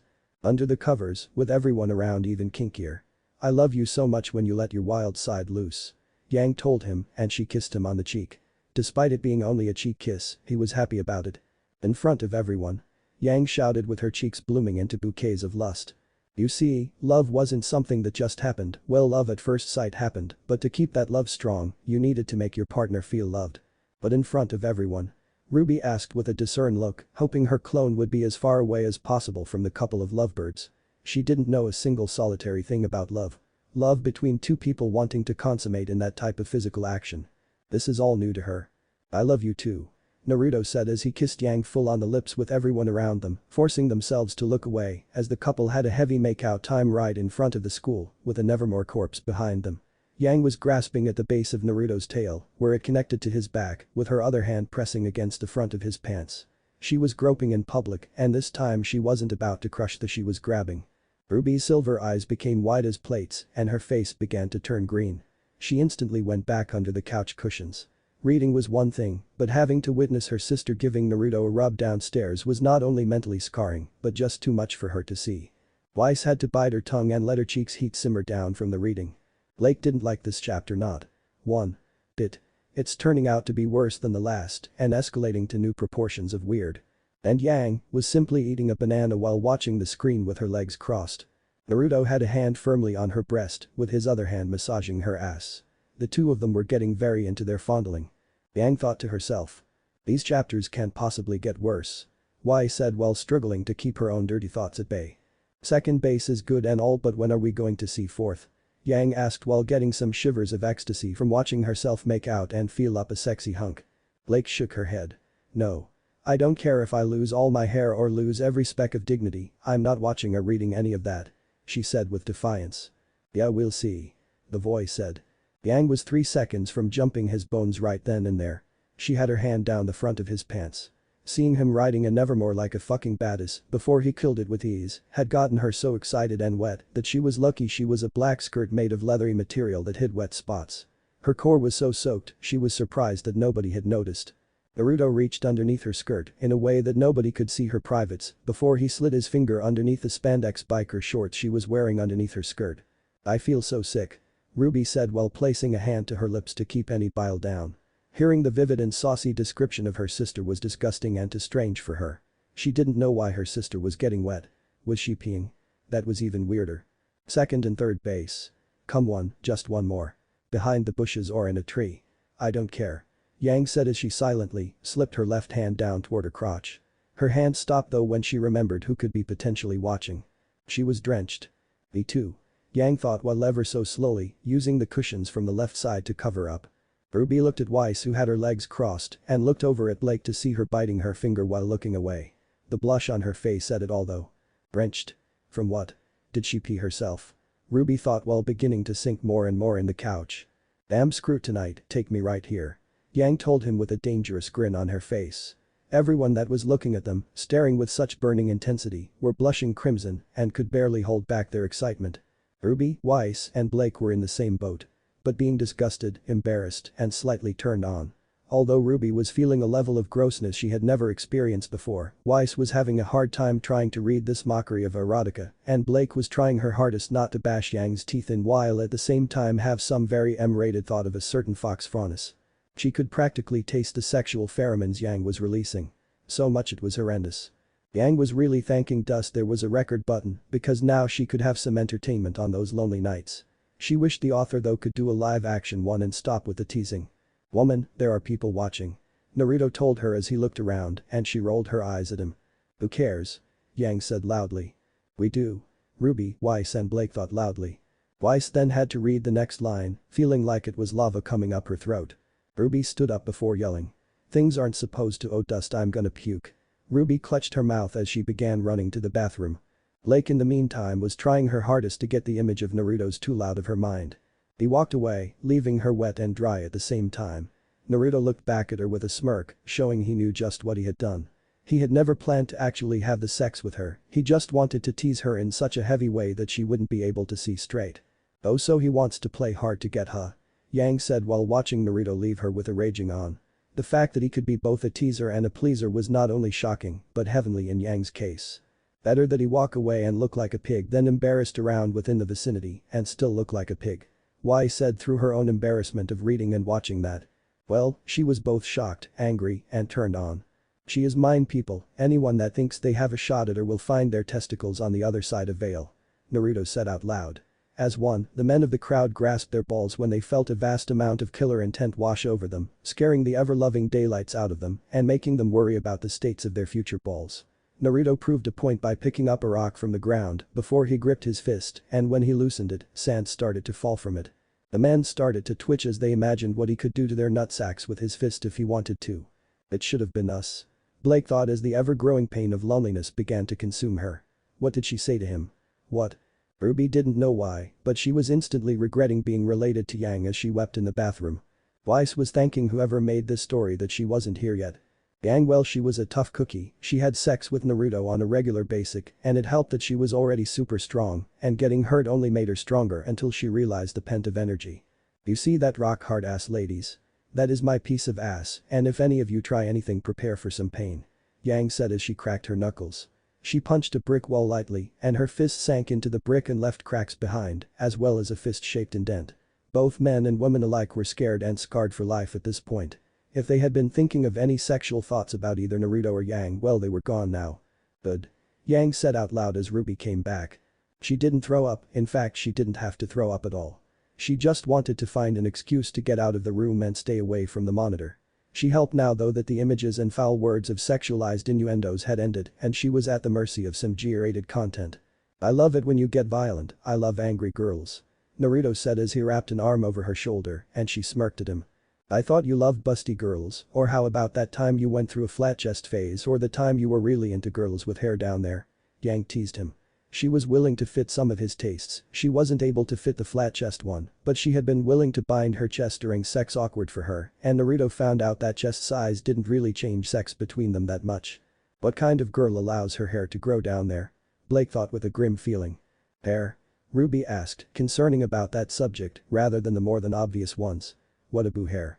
Yang and Weiss didn't say anything. Yang was still a little speechless and was having our own concerning thoughts when she was hearing herself talk about what she and Naruto did during certain phases in their sexual relationship. Weiss was simply left speechless at Yang's vulgarity. The things were becoming too much. She was starting to think this story was more of an erotica than an actual tale. Blake looked at RWBY before saying. "RWBY, all people go through puberty. Do you know what that is?" she asked. "Kinda," RWBY said with an embarrassed. She knew of hormones and periods since she started getting hers in the past, but nothing else on the matter.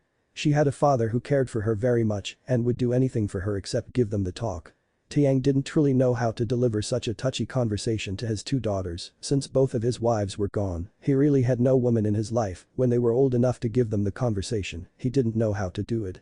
And he'd be damned well sure that his brother-in-law Crow wouldn't give tea.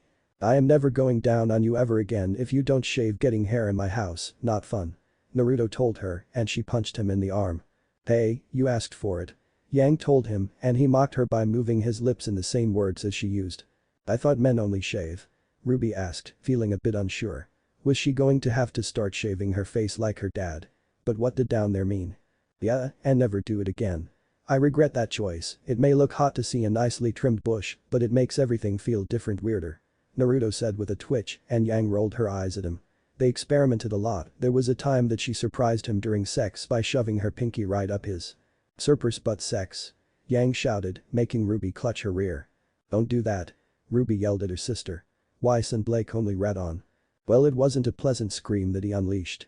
Men may have a place in their asses that felt good, but it would seem that Naruto was not a fan of anal.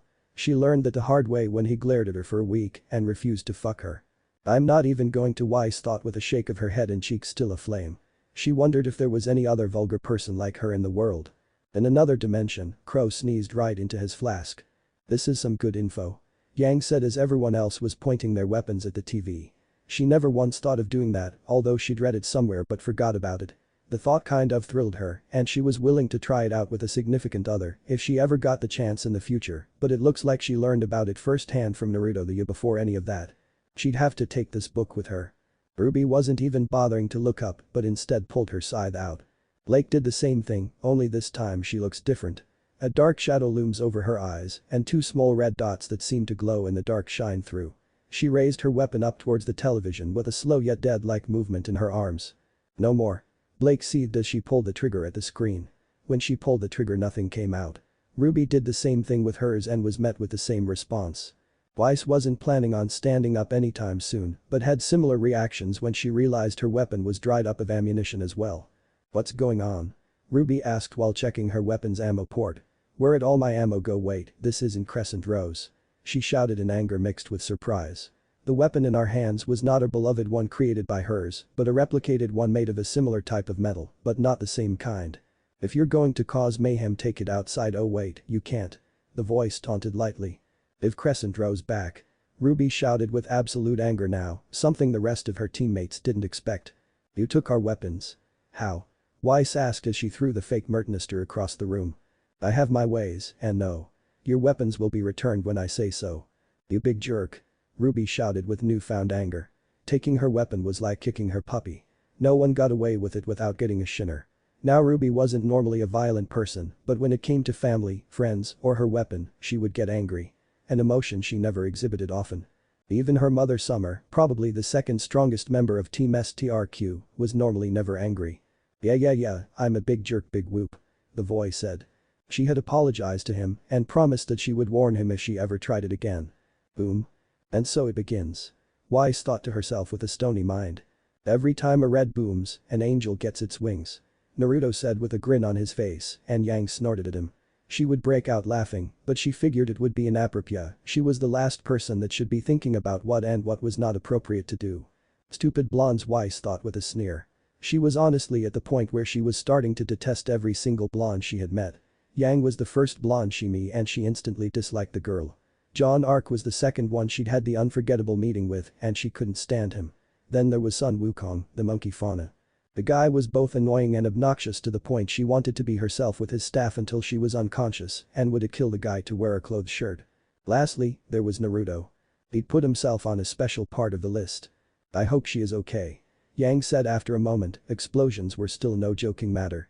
She could have really hurt herself despite having aura.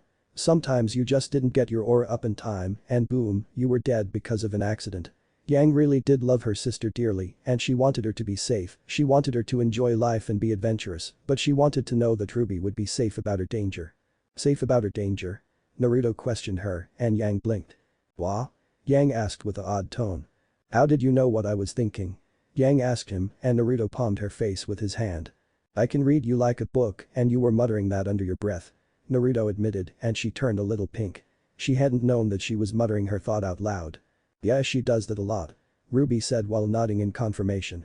Whenever her sister seemed to be in a whirlwind of worry and anxiety, she tended to mouth the words that she was thinking. I do that? Yang questioned. Yep. Ruby said back to her. I'm going to go check on her, stay here and wait for me.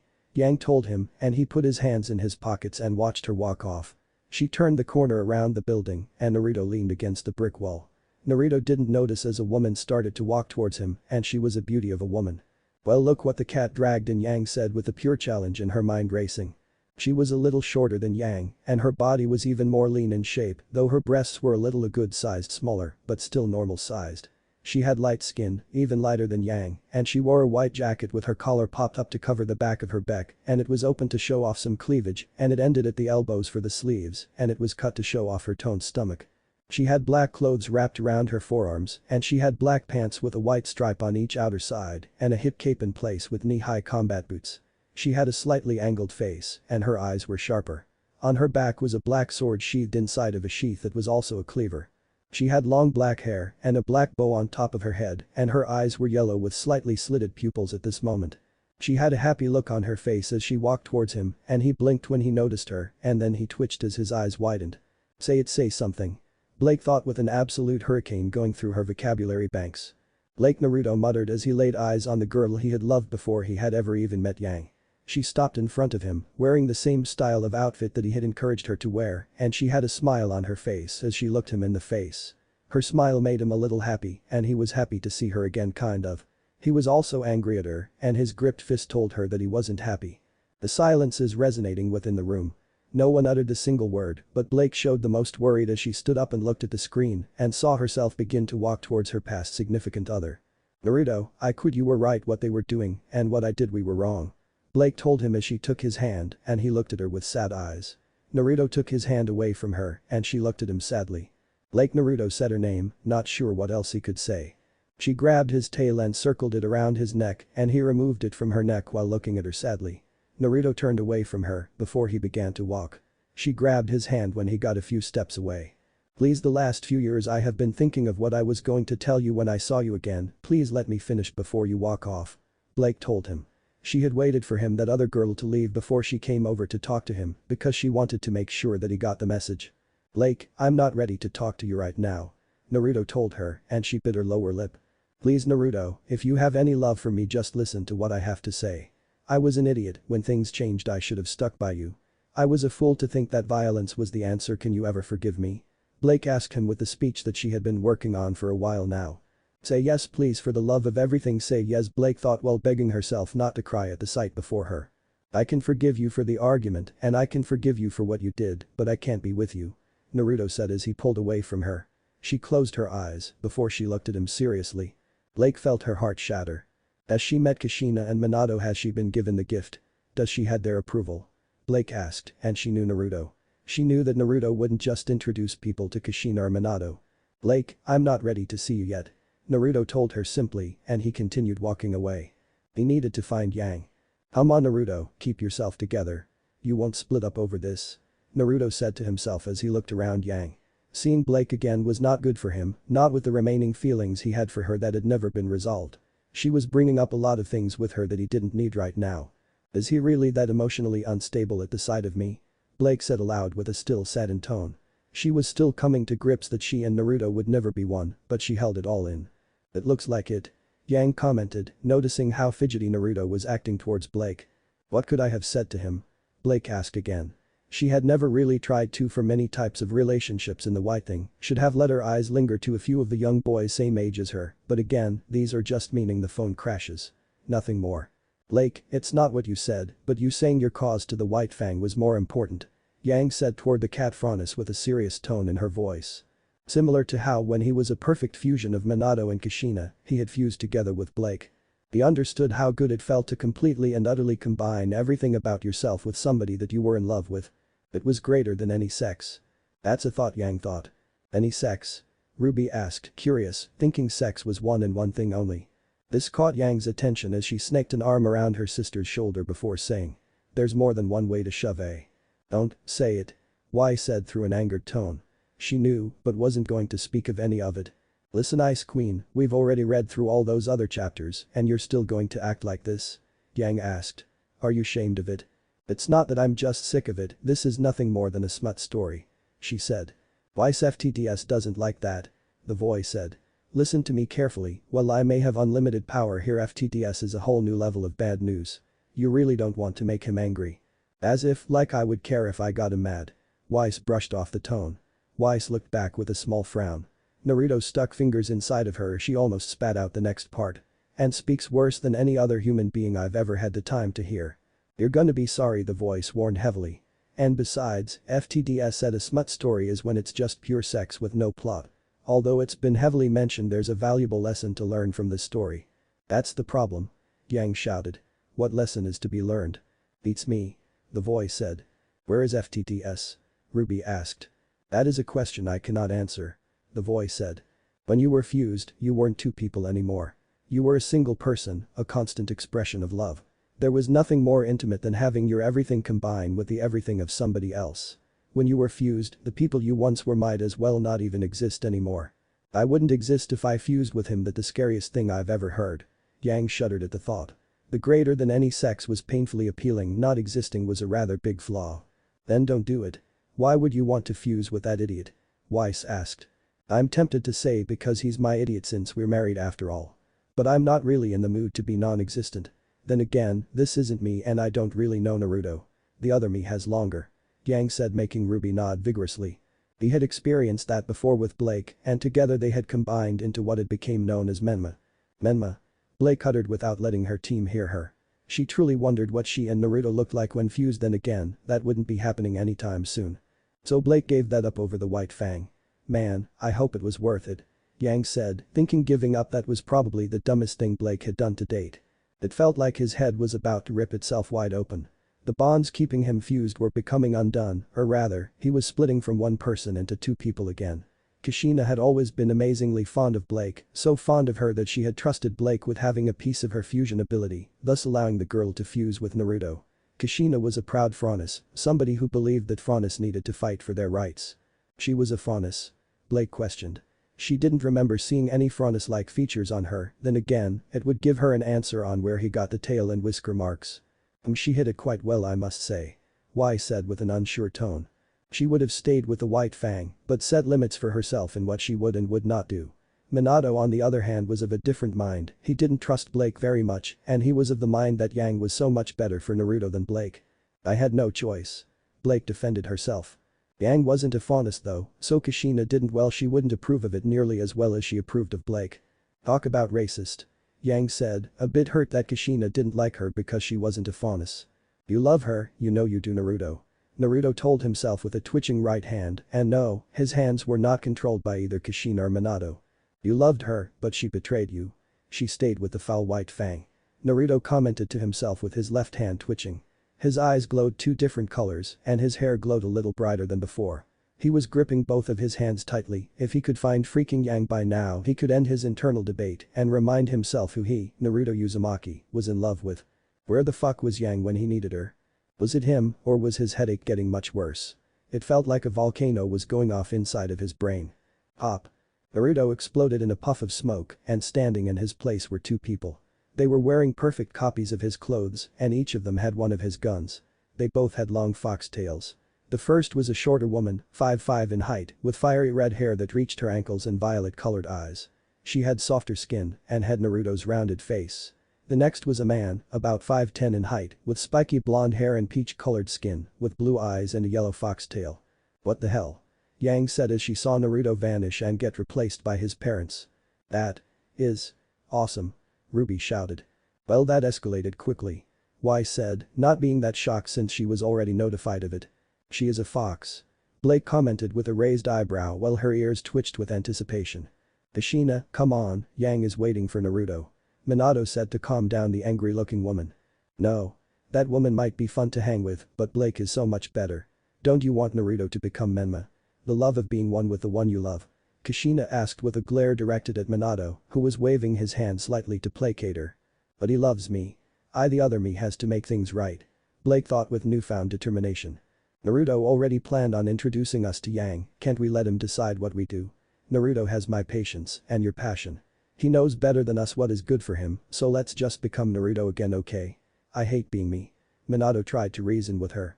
After being Naruto, he hated existing without being combined with his love.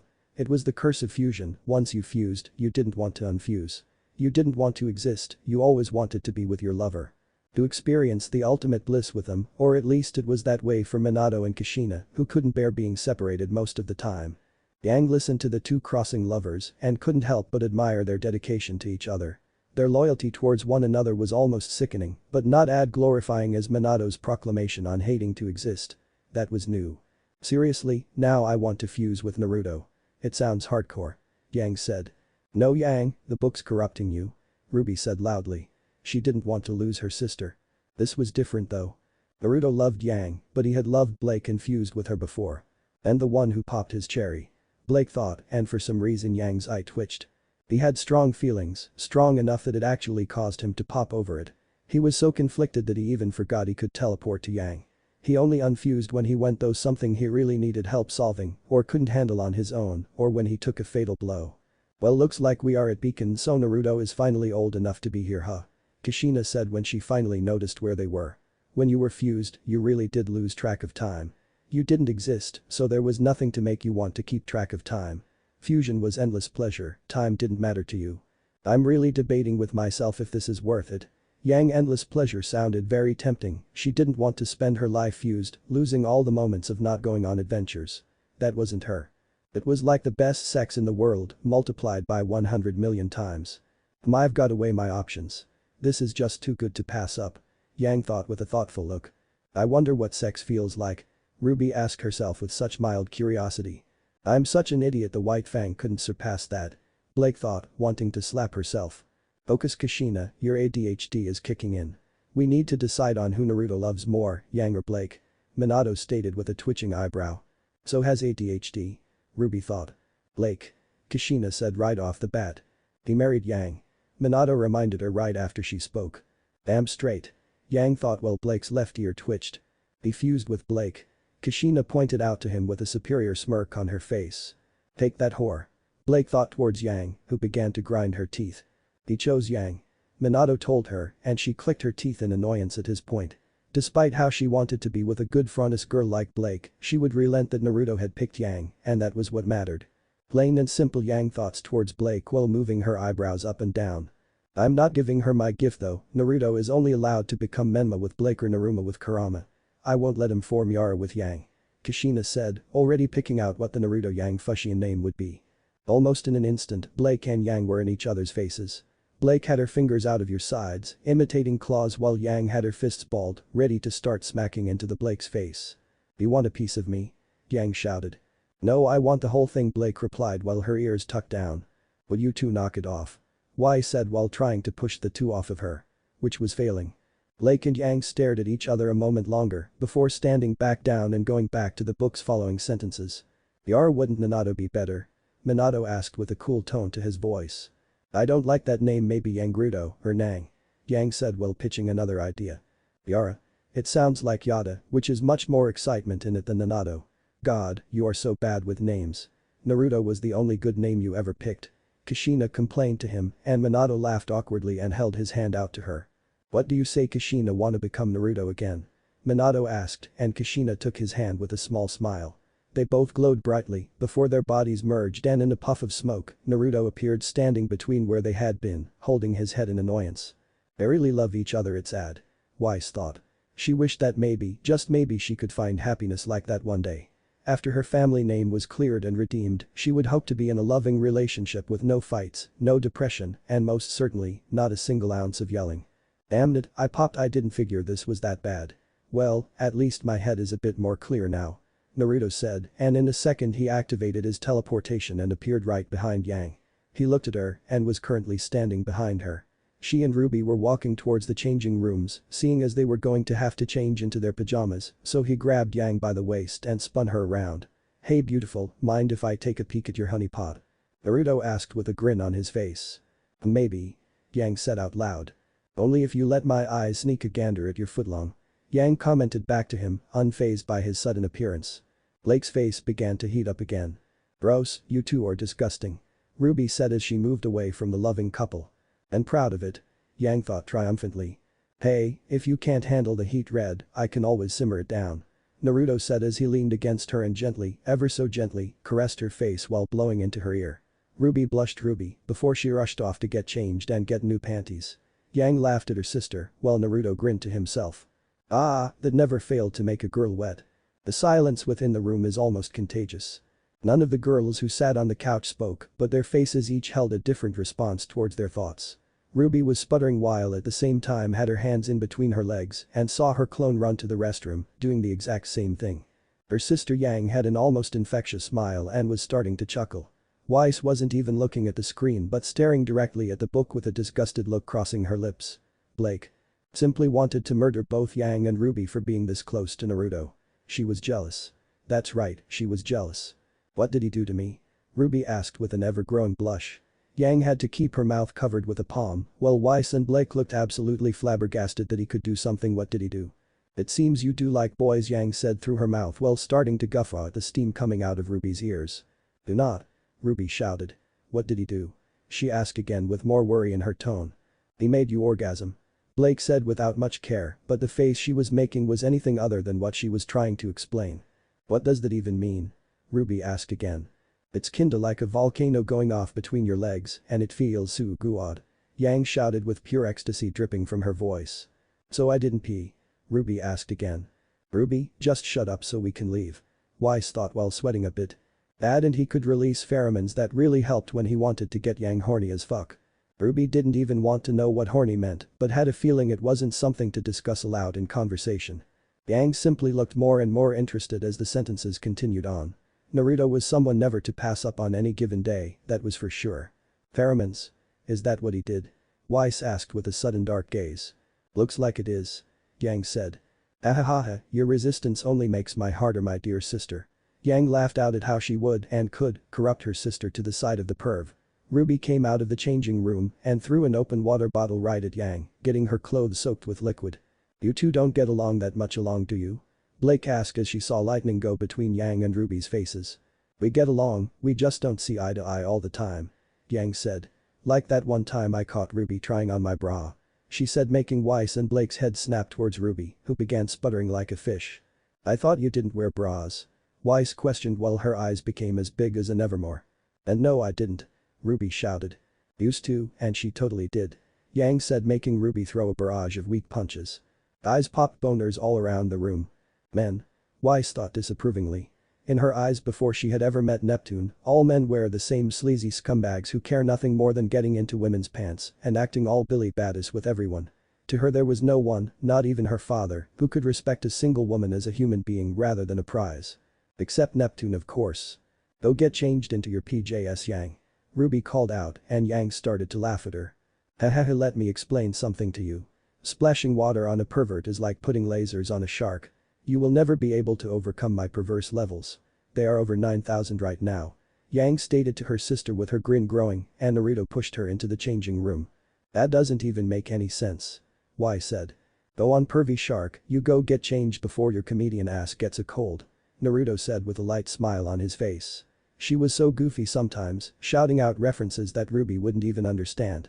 Can these two possibly be any dumber? Weiss asked herself again at their stupidity. How do you stand loving her?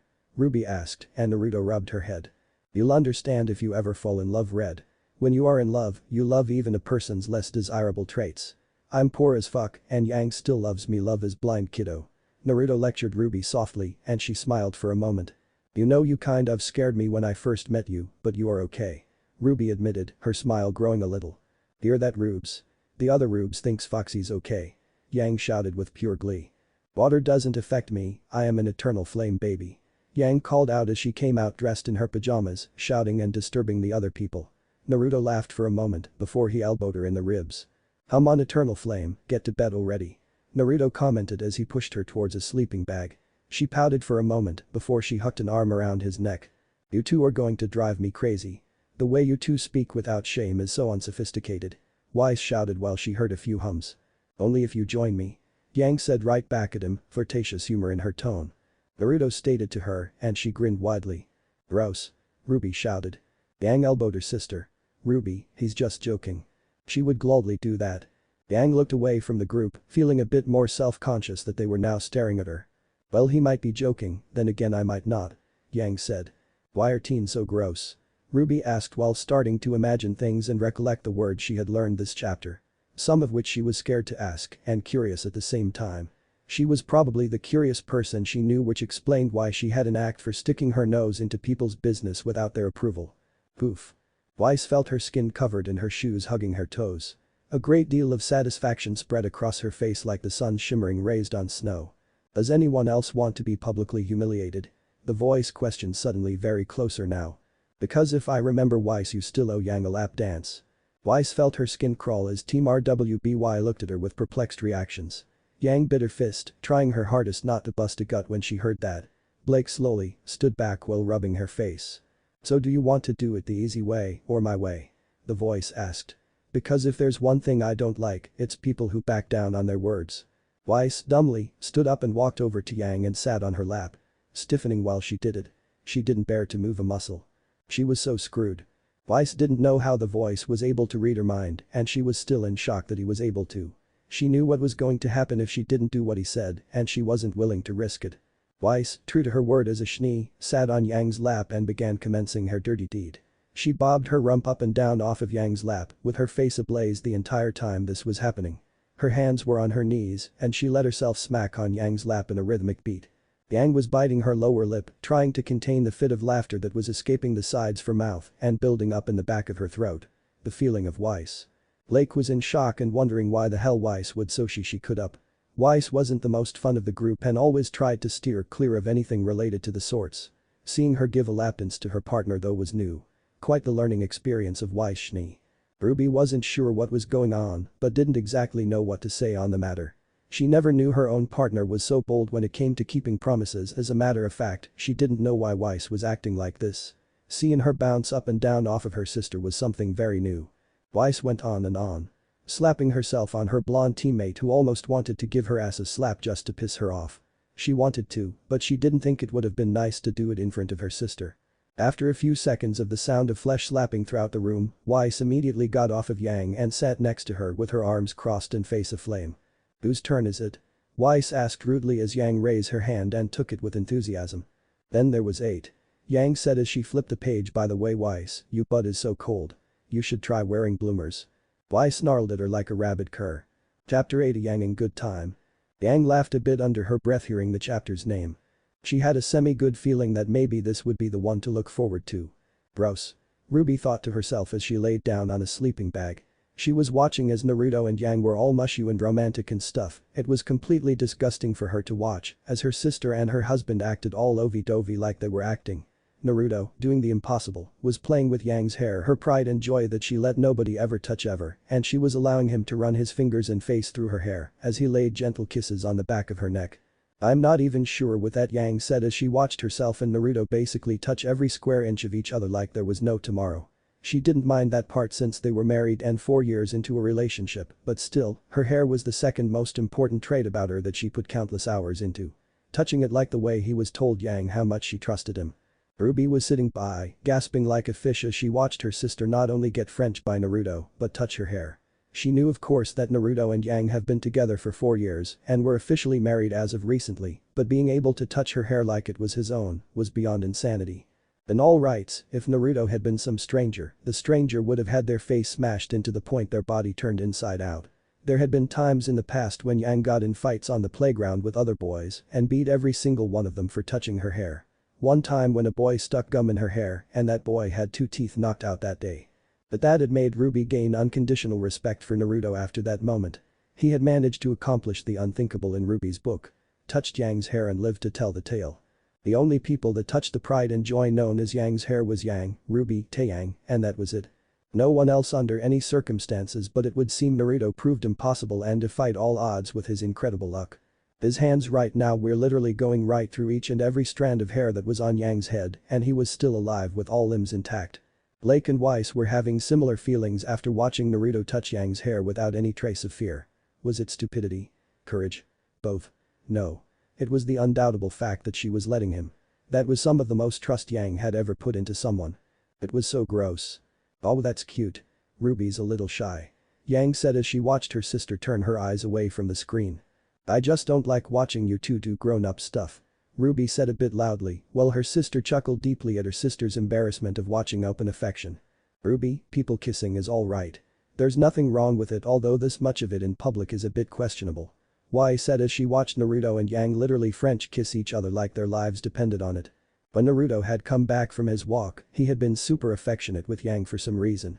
Before, he hadn't been all that overly affectionate with her. Yes, there was affection, but not this outright blush-inducing stuff.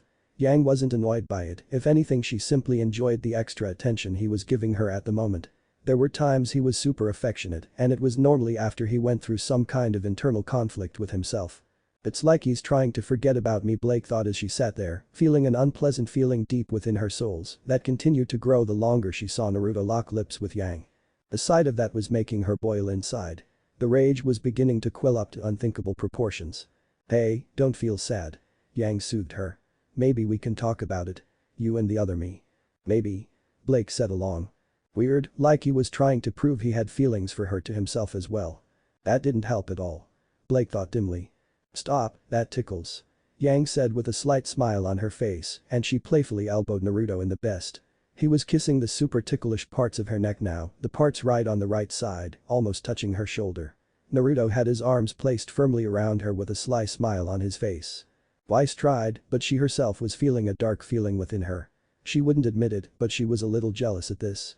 Not Naruto or Yang, but all lovey-dovey stuff they were commending themselves in. People were avoiding looking at them. Naruto was using Yang's hair to hide himself, all of the students were placed in a single room. That meant that Blake would be here and he didn't want to see Blake. There was a reason she caused so much conflict in him. Kushina adored Blake, she really did, which was why Naruto still had an overabundance of love for her. He did love her, which hurt him, but Kushina couldn't control how she still loved Blake. So there's a dispute in who's in love with whom? Weiss asked out loud while Yang watched without saying a word. She was hoping to whatever ruler to this world that there would be a sex scene.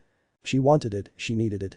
Minato was disgusted with Blake though, the unneeded violence that the White Fang represented and the trouble they had caused Naruto growing up. When Naruto was first formed, he had formed in the shape of a child so that he could be given the chance to grow older like a normal human. The fusion ability, well meant for battle, had a semi-limited amount of age control. Blake flinched at that remark. Having the father of your past lover be angry with you is almost like having crumpling up a piece of paper. No matter how many times you try to flatten it and make it perfect, it would never be the same. And right about now, her relationship with Naruto, or her cloned self in the other universe, would never be romantic in any sense of the word. So what would happen if I had Naruto's kid and his parents decided to split? Yang asked as RWBY thought for a moment. Maybe one would be two and two would be. She didn't finish as Y slammed her forehead on the table. Please don't even try to do math now. She muttered just barely through the wood. Kushina and Minato decided what age he appeared as when they fused and he grew older from that point. Wow, that's pretty cool. Yang said, feeling a little sympathy at that. Naruto didn't age naturally like everyone else would. Which in her opinion was pretty sad. She hoped that he would age along with her and they could live out their lives together. Otherwise, she would grow old and pass while he was still alone, which was a fate worse than death in her opinion. Then Naruto would outlive his children and so on with each and every generation to come. Can you wear something besides your boxers? RWBY asked Naruto and Yang snorted at her. She was wearing Naruto's pajamas, the loose shirt and her own booty shorts. There was nothing for Naruto to wear at the moment anyway, he was never the shy type about his body. If he wore boxers to sleep, that was completely normal for him to do. Of course, normally he also wore a shirt as well with it. Team RWBY would admit Naruto was an above-average male with a superb physique, even Weiss let her eyes travel along Naruto's nearly shown form. RWBY couldn't help but stare at Naruto's pecs. See something you like? Yang said while RWBY jumped up a bit. No. She said while crossing her legs and folding her hands together. You're blushing. Yang pointed out. Truth be told, RWBY to tell her face was a bit red, so she turned it to the side and tried to point it in an opposite direction and hope her sister would call her bluff. No, I'm not. RWBY defended herself. Which wasn't exactly the best excuse. Your skin's lighter than mine and your cheeks are red. Face it, Rubes, you've got the hots for my BF. Yang said, making RWBY shake her head. Hearing that from her sister only made it worse. You're wrong and I don't like boys. RWBY said quickly. Liar. Y said. Your nostrils flare up when you lie, also your face is scarlet. Even Weiss could tell RWBY was acting a bit different at the sight of a nearly naked boy. Which was odd to her. Son, who never really seemed to cover his bare chest, walked around Beacon almost every day like that and she had never acted strangely towards him. It could be said right about now that Ruby Rose was indifferent on her sexuality. But what can be stated in the bold truth it is today is that she was probably one of the worst liars in all of Remnant. Can we please just keep reading? Ruby asked while her voice sounded a bit higher. Case in point. Can you not write in that? What are you doing? Yang asked as she and Naruto disconnected, with Naruto laying back and watching the conversation go down. Nothing really, just doing stuff and the thing. Okay, I'm writing to people at Signal. Ruby admitted with a pout. She didn't want to say it in front of Naruto, she felt kind of uncomfortable around him sometimes. It was like he was a real, but wasn't a real, person at the same time, and that vibe creeped her out. He was just so perfect, yet wasn't perfect. He was so filled with contradictions that she didn't know what was Naruto and what wasn't Naruto. Not to mention that giant fluffy foxtail that was currently wrapping around Yang's waist affectionately. She wanted to pet it so bad. Pet it then, he won't bite you, that is. Yang said to Ruby, who looked at her oddly. Me on the other hand, I might have a few love marks all over. She gushed while spreading her arms down her sides towards her hips. I don't want to, he's a bit scary. Ruby said, ignoring Yang's teasing. You were just staring at him, you liar. Blake said to Ruby without even looking at her. Stop calling me a liar. Ruby said more broadly. Did your voice just crack? Now that's a definite sign of lying. Yang pointed at Ruby, who stuck her tongue out at her. Signal? Oh yeah, the school you went to. Naruto commented to both of them. Yang had gone to Signal too, just like Ruby, but she had actually graduated it before coming to Beacon. Ruby had never officially finished her classes at Signal, so of course she would have had friends she didn't get to say goodbye to. He never needed to go to places like that because he had the combined experience of a professional huntsman and huntress inside of him. He was a natural fighter, so to speak. Yeah, and I left my friends behind there. I don't know anyone here besides you two, and Ruby started before Yang cut her off. And we are all over each other. Ruby, you need to get better at talking to people. You are a nice young lady, and Yang started before Naruto snorted at the way she was talking. I swear you talk like an old lady sometimes. You say things like bee's knees and nice young lady. Is my lady secretly an old lady? Naruto asked her, and she punched him in the bicep for the comment. She had the deepest red blush, not that red, that he had seen on her in a while for being called out on that. Yes, she did have a tendency to say things that an older generation person would say, but she had no excuse, she just talked like an older person. He did not just call me an old lady. Yang said with a bit of fire to her tone. He did, and I can't help but agree with him. You do talk like an old lady sometimes with Ruby. Why, said while Yang scoffed at her. It's how our mom spoke to us all the time. I guess I just picked it up. Yang said to her. And the dirty talk? Blake asked. A little from my dad and uncle. Yang admitted from her perspective. Back to me? Ruby asked, and both of the married couple looked at her. My advice to you is this: make one friend that you really enjoy and grow close, and more friends will come naturally. Yang stated to her little sister, while Naruto nodded for the most part. He had to agree with her, a single friend went a long way when you thought about it. They do, Ruby thought, remembering all the friends she had made since attending Beacon. John, Penny, Purr, Weiss, Blake, and she didn't know whether to call teachers friends, so she didn't. Either way, Naruto was 100% correct in that statement. That, or get married, ow. Naruto said as he rubbed his actually hurting arm when Yang gave him a good lick for that comment. Ruby getting married? The only thing I see her marrying is her weapon. Weiss thought dryly. This is Ruby we are talking about, she doesn't know anything about romance. Yang stated with dull eyes to match her dull tone. Naruto gave her a look before he punched her in the shoulder, and she returned the look to him. So Ruby's never eyed a boy before? Weiss asked Yang. Unless the boy was a deadly weapon, then yes. Yang said. Hey. Ruby shouted. Or there was this one time I caught her kissy before you was going to say another thing. Her sister managed to clamp a hand over her mouth. This illustrious resentment for some people. Ruby pushed it out nearly in one sentence in a very high tone. She punched him in the shoulder, and he punched her back in the shoulder. A little bit of foreplay never hurt. Yang said as she saw herself and Naruto punch each other like they were siblings. You. No. She meant in a way that sounded like they had been together for a long time. Like an old married couple. You know what this means? Naruto told her with narrowed eyes, and Yang nodded her head as she stood up. He stood up as well, and the two of them gave each other glares for the most brief of moments. What are you two doing? Ruby asked, not at all feeling right watching the two have similar glares at each other. I know what this means. Yang agreed with him, and she looked out the room. There, on the far corner of the room, she spotted the perfect location. What? What does this mean? Blake asked in slight worry. She hoped Yang and Naruto weren't gonna. The bathroom. They were gonna. Oh shit. Weiss muttered with widening eyes. She knew now where this was going. Yang felt her cheeks nearly split and her hands crunch in her palms. She had been waiting for this. They have to go to the bathroom, but why together? Ruby asked as she broke Yang out of her shock. She just realized her sister was in the same room. This was probably going to raise a lot of questions, not to mention ones directed to their father when they got the time. She wasn't up to being near Ruby, but at the same time she didn't care. She was both embarrassed and okay at the same time.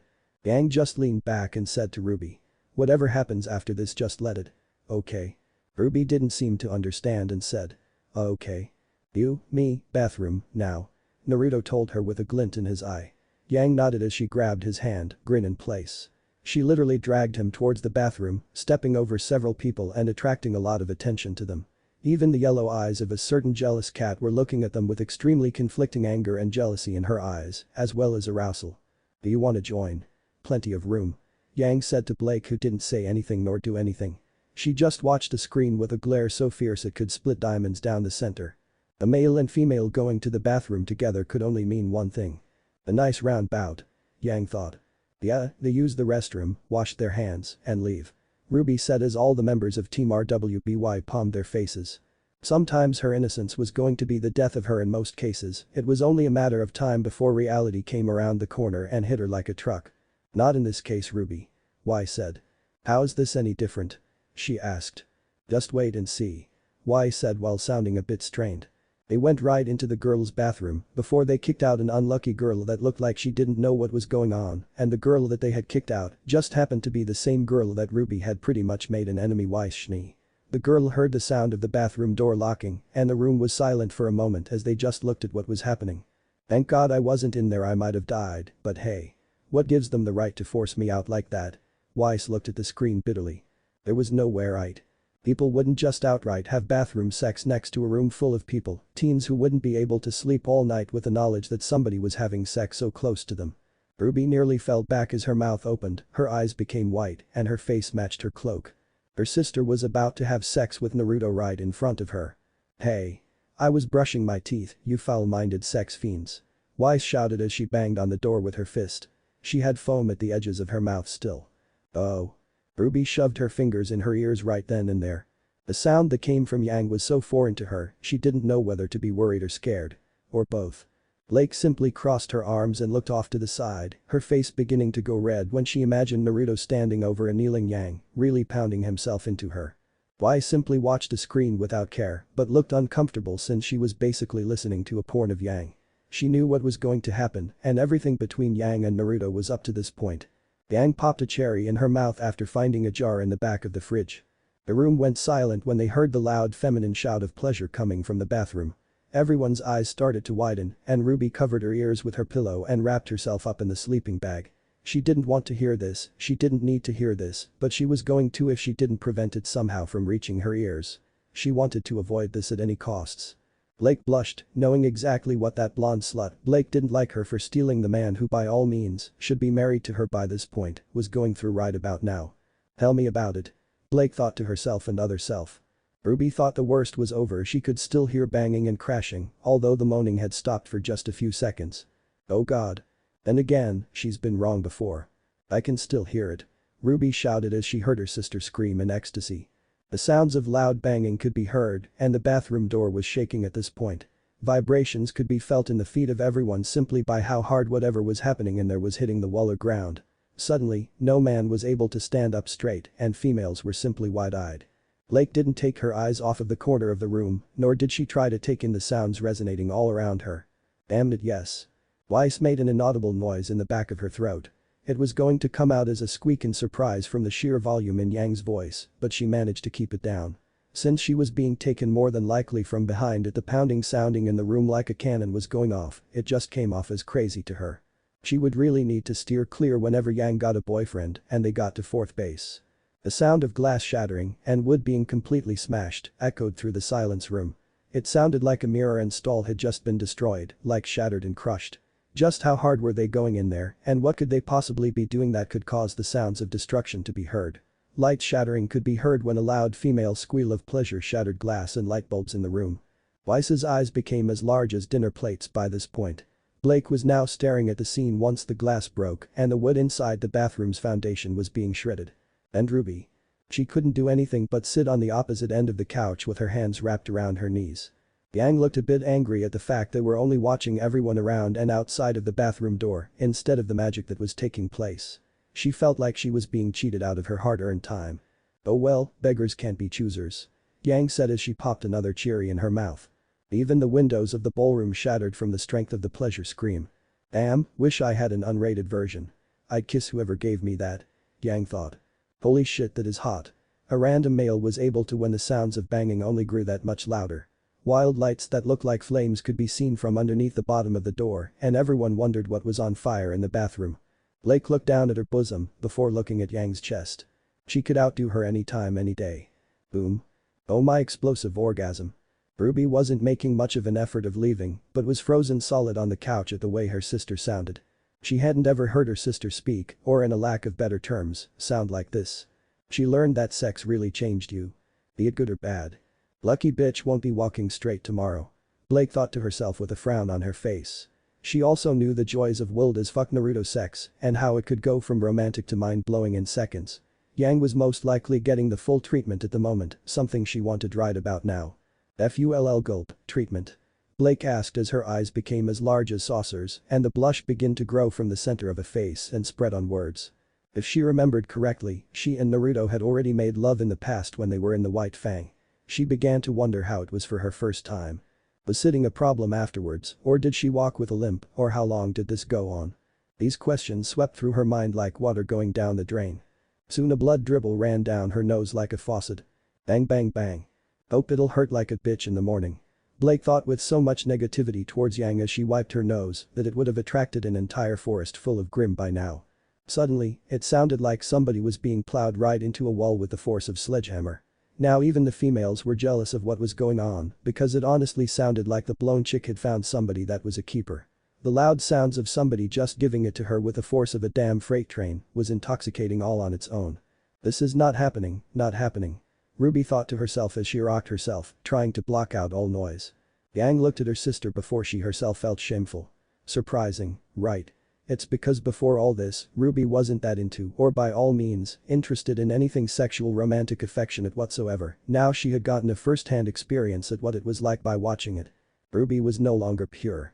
Mentally, that is. At least it would end soon. How much stamina could two people possible have? End of chapter 8.